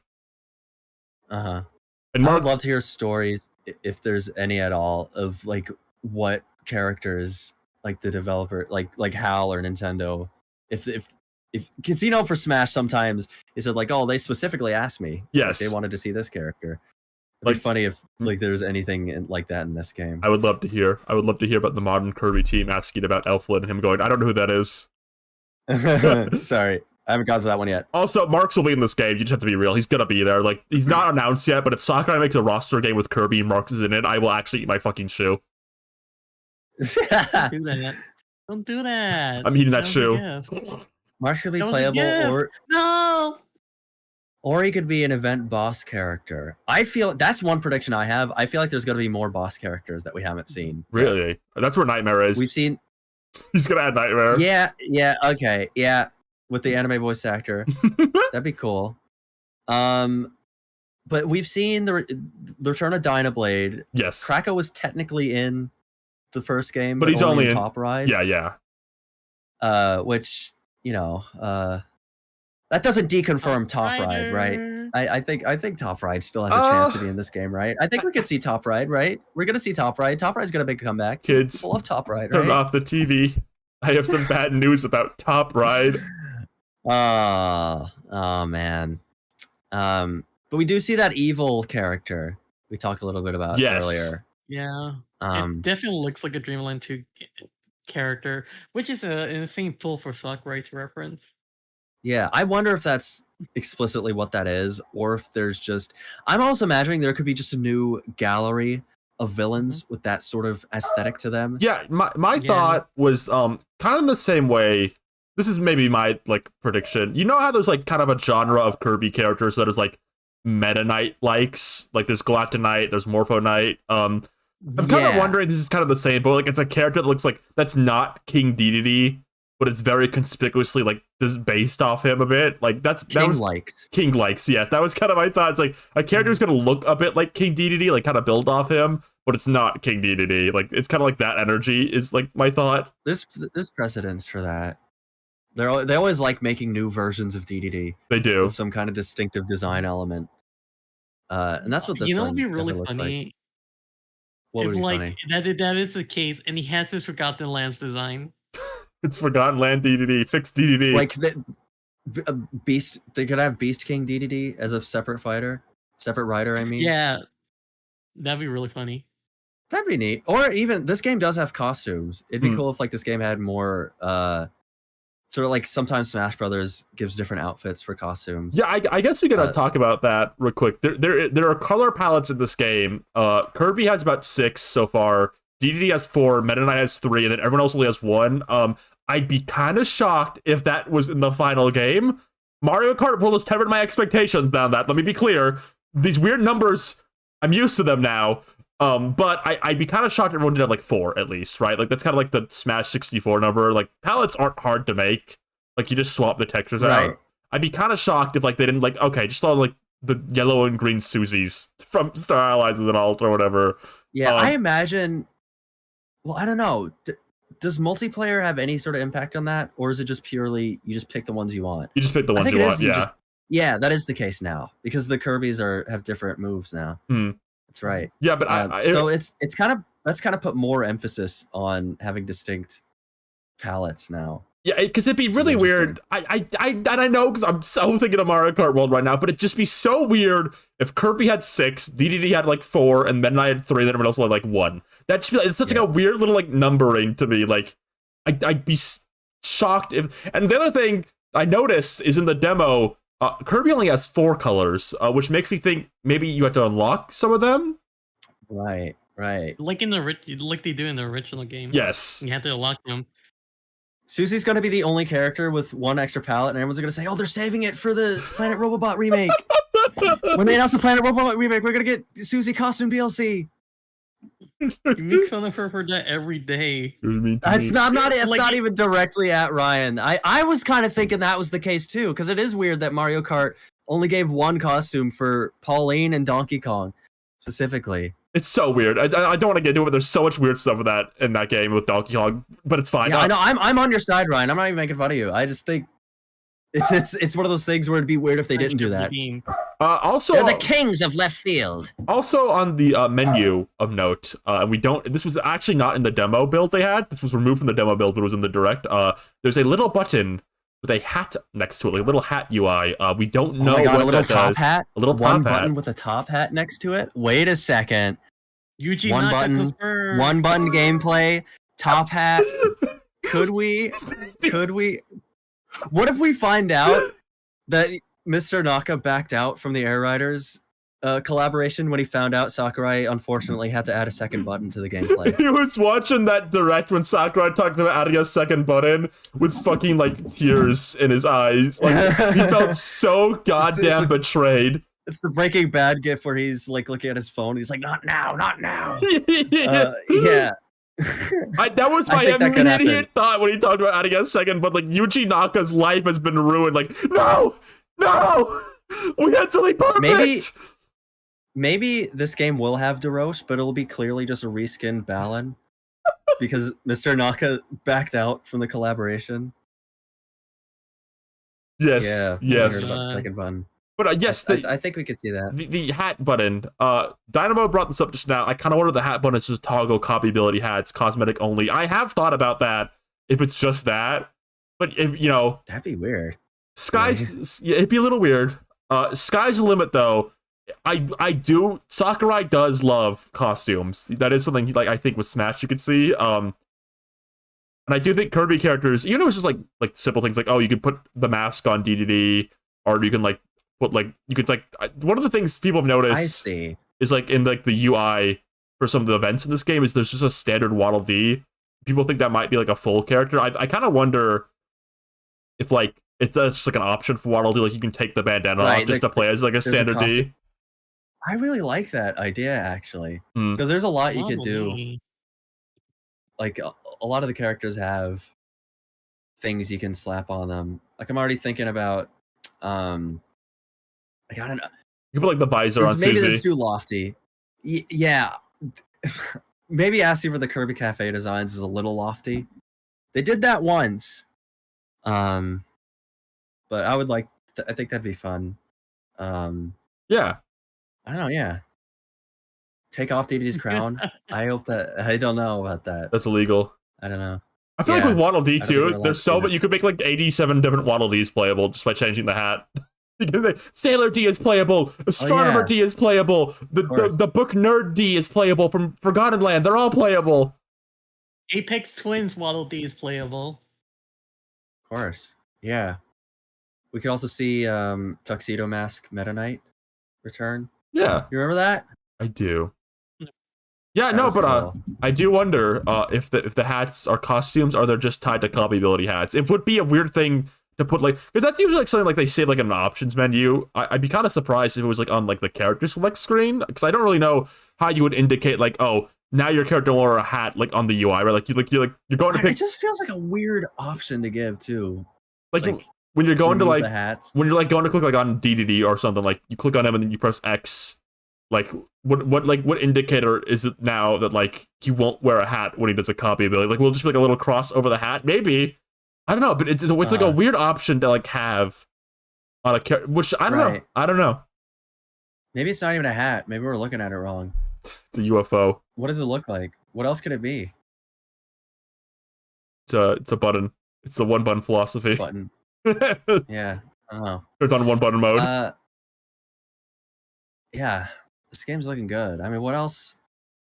What else is there about it? There's just so much. They seem to tease a story mode in this a bit near the end, because I can't imagine under what other context the ending kind of tease is supposed to be. Because like if you add like a new OC character like that, what context do they exist under, right? Like it'd be kind of a weird thing, just like that characters exist in the game now after you do like a whole tease for it. Like I feel like there has to be some level of a single player like thing in this is what I'm thinking. Yeah. Unless it's like a Tasmanian Tiger deal. In what way would that be the case? They hinted at like a big antagonist, and then he's just like walking around down the block. In the game, Ty the Tasmanian Tiger? Yeah, that's what he did. It was a middle tie in the first game, and then I think you're stretching the average knowledge that we have of Ty the. I'm sorry for Ty the Tasmanian Tiger. I'm sorry. I'm just saying. I don't think any of us were getting that. In the Starcast full of esoterica, this is the esoterica they don't get. When have we ever talked about? Okay, I'm sorry. No, but there's a video that went out recently that I also want to bring up that talked about like there's some because Kirby Air Riders was built off some like beta stuff and it was rushed. There's this weird like kind of recurring like three-eyed blob like creature that appears in the background of a few places. And the video speculated like Sakurai like maybe wanted to have like a story mode in the game, but since the game was rushed, like he couldn't finish it. And then like the idea is like, oh, when he does this new one, I think they're gonna do a story mode because it's kind of like the idea like if he got more time to make an Air Riders like full Air Riders game, and I could see that. I could hypothetically see something like that. I don't think it's going to be the three-eyed blob creature, who is in the game again, by the way. It's in the background of a stage. I don't think they're the villain this time, though. But I think the idea of a story mode with a villain, I think, is very plausible. Let's think. don't even like all the Smash games try to have some kind of single player Except Smash 4. experience? Which Except didn't Smash 4. try. That's right. That is right. I was thinking of the board game thing. That's kind of the only. That's multiplayer, extra- and it sucked. Oh. Yeah, it did suck. But I mean, even like the classic mode. Right, yeah. That's not much, but that's still kind of meant to be played by yourself. So I wouldn't be surprised if they had something like that in here, because this does feel like a more complete version of the original Air Ride. Mhm. The original Air Ride felt very like they tried a lot of things, and over the years we've kind of seen what people liked the most about it, Yes. which is City Trial. And that's kind of what's been given a lot of attention this time around. And we also saw what people didn't Smash 4 care had about as much. People are bringing up Smash 4's Master Core Master Fortress. That's not a single player mode to me. That's a classic mode Easter egg. Yeah, but that's still something they made specifically, I guess so, for a single player experience. I hated the Master Core stuff. Smash 4 single player is awful. Go on. The Master Core stuff just frustrated me, I think. I don't know. Wasn't there like a whole level you could play, but only in extreme difficulty? Yes. Yeah. Whatever. I never got to that. And then the only too kid hard. Smash run on the 3DS. Yeah. You couldn't see other people, and that was the only instances we get to see like enemies based on the game. Even the Rhythm Heaven character was there. No, I'd like to see some kind of mode with single player missions and bosses. Everyone wanted bosses in Mario Kart, but I feel like Air Ride, it's a much more action oriented game. So I think a boss fight kind of mode at the very least would be very fitting to see here. Our friend Stella, friend of the show of Feud Friday, always brings up that like that was Katie. What? But what is it, Ron? They bring up all the time that like people don't like Mario Kart Mission Mode. They like the boss fights. I think that tracked with Mario Kart World. I think people just wanted the boss fights. I think a lot of people just wanted the boss fights. But the truth of the matter is the Mario Kart DS boss fights were often just throw a Koopa shell at a guy. Right. Kirby Air Ride is like combat and items and like things you can do in it, which I think naturally lends up the boss fights a bit more. Right. And it's really easy to turn around. I think is probably a very important aspect too. It's a very 360-degree type game. Yes. Yeah. Even like a spin mechanic. Wait, did they show like you could spin again? Yeah. Because Gooey spins with his tongue now. Yeah. I love Gooey. Gooey's great. I'm glad that like we're like Kirby is like both very popular now, and also we've gotten like a return of a lot of series characters from the history. Like I feel like we're seeing. It's just great that Gooey is in a game like this now, and he's just kind of regular. Like people love like the lore aspect of Kirby, or like just the interesting like little details about its world and its world building. Who's ready for heavy mole boss fight? Do you think this will be the time we'll finally see Heavy Lobster again? I think so. Yes, his weapon mechanism fetish is going to. I can't describe it like that. I'm so sorry. No, it's true though. I think this is probably the best hopes we've had for Heavy Lobster since Robobot didn't include him. Right. I'm really looking forward to this one. I love Kirby Air Ride, the original. I've never had any problems like people had with that one. Like, I know people don't like its one button control very much. I like never had a problem with it. So I'm good with that. I'm looking forward to it. This is my new game I am most excited for the rest of the year now. It comes out in November. It's all because it added Susie. Remember, Ryan was feeling for Mario Kart World because it had Daisy as a costume. Strong possibility. They should have like Weekend Susie and like Summertime Susie. Yeah. And like it's a good year. It's a good year for Kirby right now. We're alternating years. Last year was a dry Kirby year. This year is like a bountiful harvest. New Kirby game in less than a week. That's true. That comes out in 6 days. That's crazy. Yeah. Yeah. Guess a week away. Yeah. All right. So Yeah. I guess that's all we really have to say. Yeah. And we did questions already. I guess we can talk about what we Oh. watched or played this week real quick. Did we? Yeah, we did questions with Danny. No, I mean, did we watch or play anything in the Oh. last like 4 days? I mean, not really for me, honestly. You know what? That's why you can rely on me. Oh, do you have something specific you want to bring up? Yeah. Rosa, something to recommend? Yeah. What's on I've your been table? reading some Nikajira diaries. What is that? How do you spell that? What does it look like? Let's have an image of that on the screen. Jamie, pull up an image. Ooh. This is so you want- fucking. I don't know. What is want me it? to- What is that, Rosa? Tell me what that is. So Nikajira is a name. It's a pen name of a manga artist. Her post worked on the series called Nikajira Udan, which is about like these cat and their families and their antics. Their antics.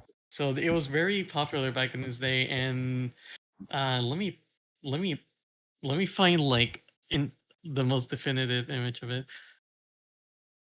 Okay. Most definitive image. Neko Jiru, is that it? Yeah, Nikajira. Ryan, let me see. Actually, let me send the image I sent Ryan the other day. It's on my phone. I think it best encapsulates what's going on with it. Okay. And this is you've been reading it, you say? Yeah, it's a manga series, but there's also like little diary entries made by the artist where she talks about like events that happened in her life. Oh, cool. Here's my favorite one, the Jonathans. This one, she recalls, when I was in high school, during gym class, this girl wrinkled up her face and burst out crying. I asked her, what was wrong? And she said, her boyfriend died in front of the Jonathans on his motorcycle. What Jonathans? I asked. And through her tears, she responded, a family restaurant. So yeah, Okay. there's just like wild shit like that, and there's a website that archived like a lot of like the comic and pages. Let me find the Nikajira space. That's where you can Okay. read her diary entries. It's really good. I just love looking at it. It's kind of just I don't want to call it fucked up because like that feels very shallow way of interpreting it. For sure, it's very macabre, but it's just like so surreal. And here it is. Here's the image too. It's very rosa. Yes, thank you, Erica. That's true. But I kind of just like want reading the comic because like these characters just doing like get into like such situations. You're kind of just like so rude about the world, and it's kind of just like so casual about it. What is So casual happening about this cruelty. in this picture? Yeah, their father's like burning down, I guess, some religious people You because guess? I don't know, they piss him off. You don't even know. Is there any I just have context for this. this? I don't know I don't know these. You just want to show us I don't- kooky things. It is kooky. This is fun. I love Nikojiro. Just fucked up, but I just been reading the diary. I just like reading through her diary entries because they're just so funny to read, and she's such a unique person. Rest her soul. Well, yeah, she's a very fun person She to died? read. She passed away a long time ago. Oh, It's okay. a bit more tragic. The story about it is a lot more tragic and very somber, but I feel it's best not to like delve too into it and Yeah. just like give discretion because like it's such a specific thing, and especially for a person such as this. Okay. But Nikojiro is just like a very fun read. It's very gory. It's you like if Happy Tree Friends was like filled with sauce and had Happy like an Tree actual Friends was doll. filled with sauce. Yeah, if it was sauceful, actually good, and an thoughtful art style. Okay. I mean, throwing shade at. What if we have the creator of Happy Tree Friends on here one day? That's gonna be real awkward. Don't worry, I'm sure I Chad will would be just- really nice about the writing on Sonic the Hedgehog. Oh, that's I'll look at him right. and say, "Have you read Nikojira?" Look at them and say, "Have you read Nikojira?" Neko Nikojira. Okay. All But right. yeah, it just looks so fun. Okay. This also was Kickstarter from like I was watching a video retrospective that reminds me of like how fun this series was, because I remember a while back I watched like the entire animated adaptation short, What is? and they're just really funny. These The kids, dog's out tonight. We're home alone right now, Like- and so every like noise is shutting her off right now. Sorry. it's okay. Go on. You know. But yeah, it's such a funny read because the first episode they're like treating like the pigs. There's the cat animals, the pigs, and then just the Pigs? regular humans. Yeah, the pigs are like Oh God. they're not treated as like people or sentient or anything. They're either between animals or just random people walking down the street. Like in one segment, they'll be like friends with a pig and they start beating him because he like annoyed them for 5 seconds. And the next chapter, they like killed off a pig and eat him and then feed him to his like brother. I don't have a good handle on what this is you're describing. It's Yeah, it's a lot. It's a this is- series. This is very. It's a heavy interesting. series, especially when Okay. like apparently the author like once said to like a colleague, "Do you want to die?" Really? Okay. Yeah. So Sure.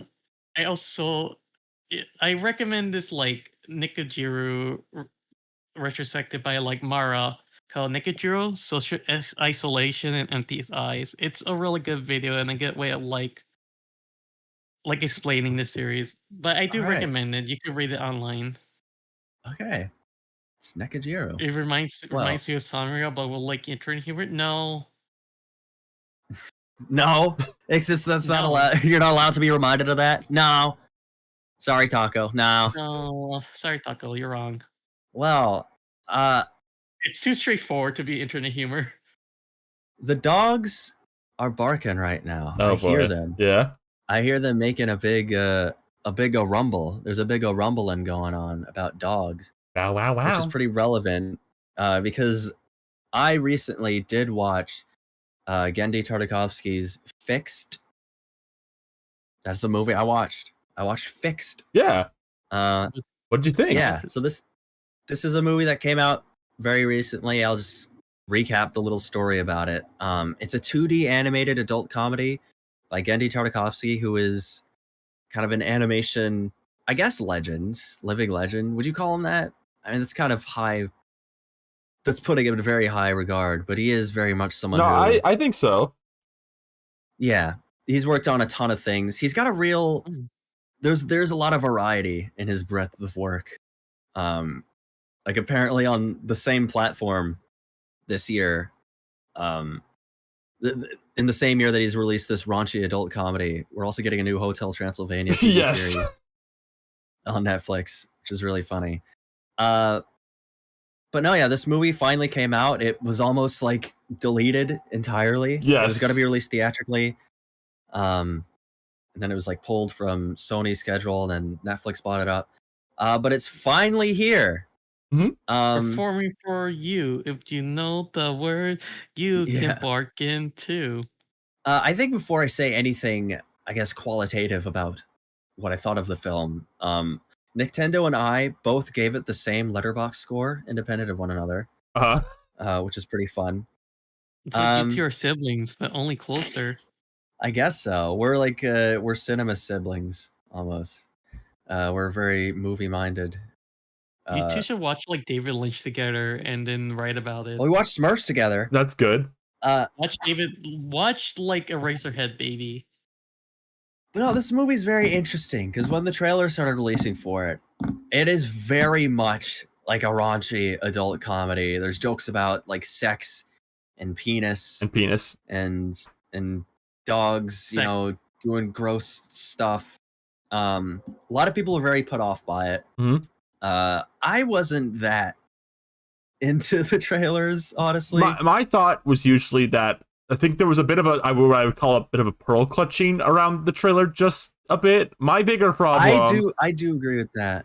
because like I don't, people are like they want to fuck the dogs. No, they're ugly fucking cartoon dogs. It's like classic '90s gross out humor. It's whatever. I don't think anything like that. I will say after having watched the actual movie, I do think a lot of the backlash to it is a bit overblown. Mhm. I think there's a lot of just a lot of knee-jerk kind of I don't know. So I think it's not a kind of topic of humor that I think everyone's comfortable with. No, I think my bigger problem with the trailer just that it wasn't funny. Was my opinion. Yeah. Right. I think in one aspect, I think just a lot of people weren't just like apparently a lot of people weren't just again on top of not being Honor was saying like I'm not into that thing. It's just that I don't think they're so used to such rocky humor on animals in such a cartoony way on devoid of like sex. It's like yeah. Yeah, but have you seen the actual movie? I think I kind of liked it. It's not exactly my flavor of humor, but there's something special about it, I think. I think the biggest praise I can give about it, I talked a little bit about this with Nick. It's very much, I feel like it's one of the most animation-driven comedies, especially aimed at adults, that I've seen. Okay. Because there's a lot of humor in the dialogue, but it feels like a lot of it is driven by, like, when they were writing it, they probably thought, this will be really funny when we see how it's animated. Okay. So it's not so much. I think this is going to be a rough movie if you're someone who kind of watches movies passively, which I think is probably a lot of people. I think a lot of the humor in the movie gets saved by the visuals because it's very like expertly animated. Yeah.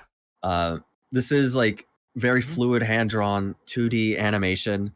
A lot of the art takes inspiration from I don't know, I guess like Tom and Jerry type cartoons. There's a little bit of that inspiration. It's a very classic, nostalgic kind of looking style that you sometimes see in Gendy's work. Like I think Unicorn Warriors Eternal had some of that too, which is very inspired by, I don't know, I guess the 40s, you would say.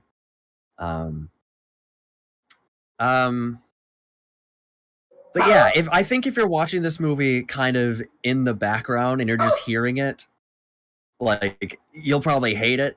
Like, and definitely too, if it's just not your thing, it probably will be difficult to win you over.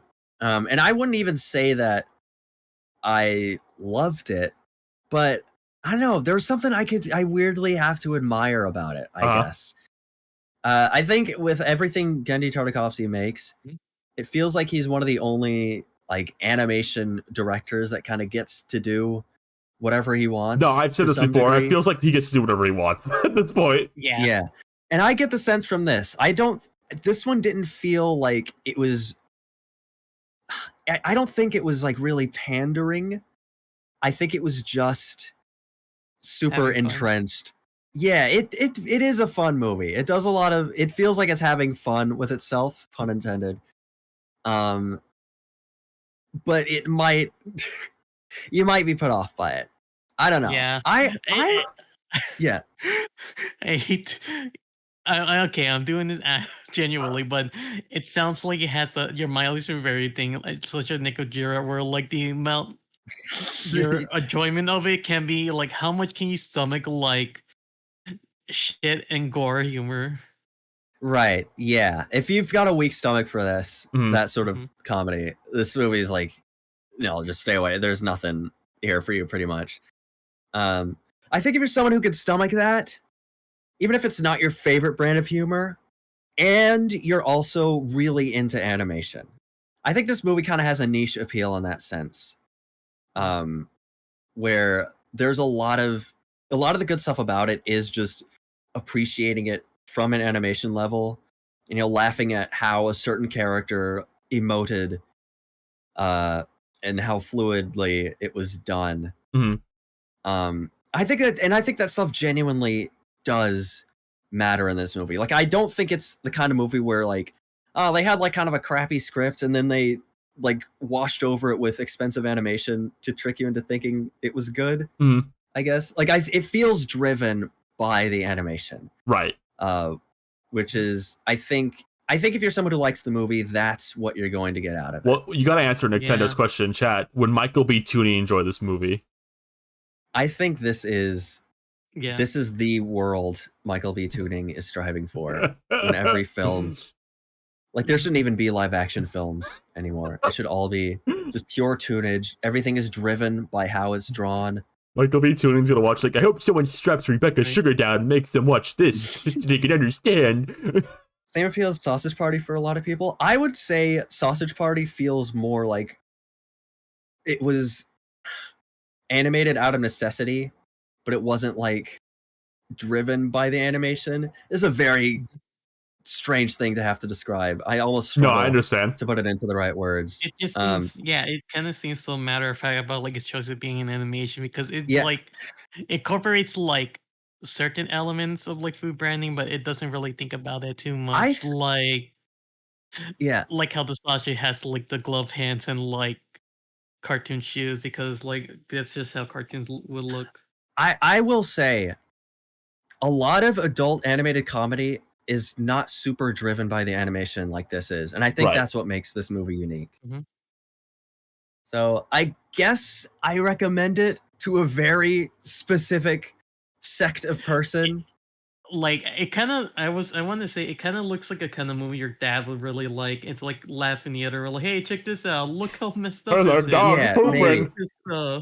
If you have a very like low bar for raunchy comedy, even if you don't care about animation, I think you will be won over.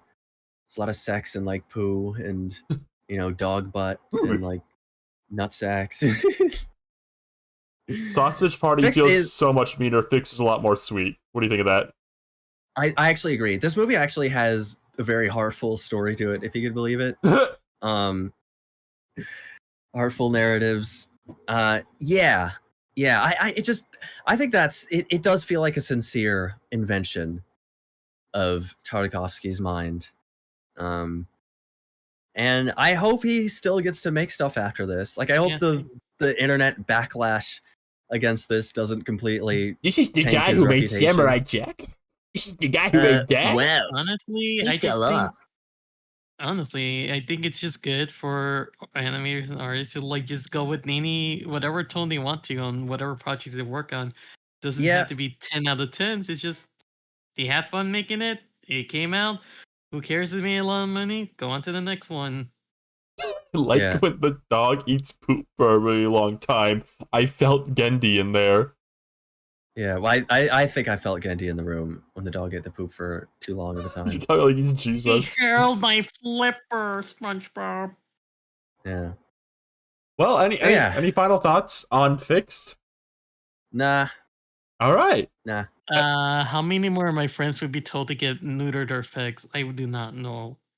I don't know. This movie kind of is like, it'll make you feel bad for fixing your dog. Because this dog, he does not want to get fixed. He does not want to get neutered. Oh my god. They should behave more. Yeah. Kids are gonna start like hiding their dogs so their parents when it's time to get them like fixed. They're gonna go like to the shelter and learn that like most dogs have to get fixed when they get adopted. And they're like, now.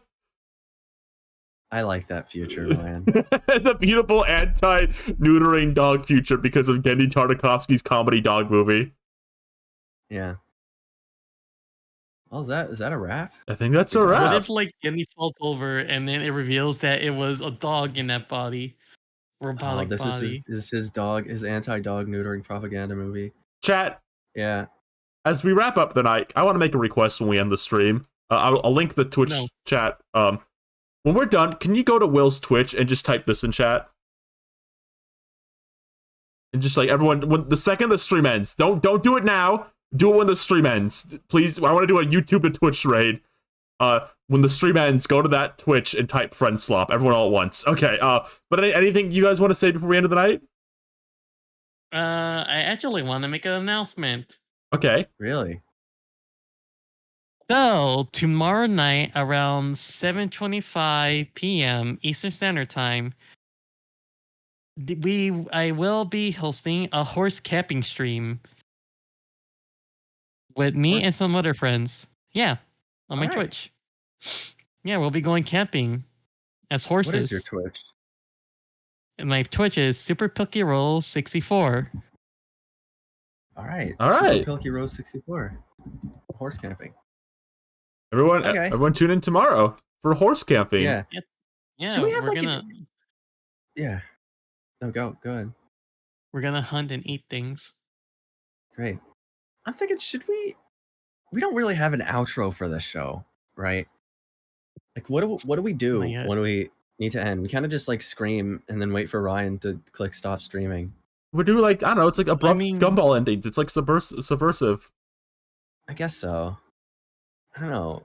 I don't really know what to promote or anything. Yeah. We already promoted the Endless Fantasia. We already promoted the Endless Fantasia Kickstarter. Feel like we probably should just click stop streaming. Thank you for watching. Thank you for being a guest, Daniel Barnes, wherever you are out there. In the world. Make sure when we're done to go to Will's right, stream and type that in chat. You know what? Let's say goodbye to Waddle Dee Waddle Dee. and Waddle Okay. Doo. Waddle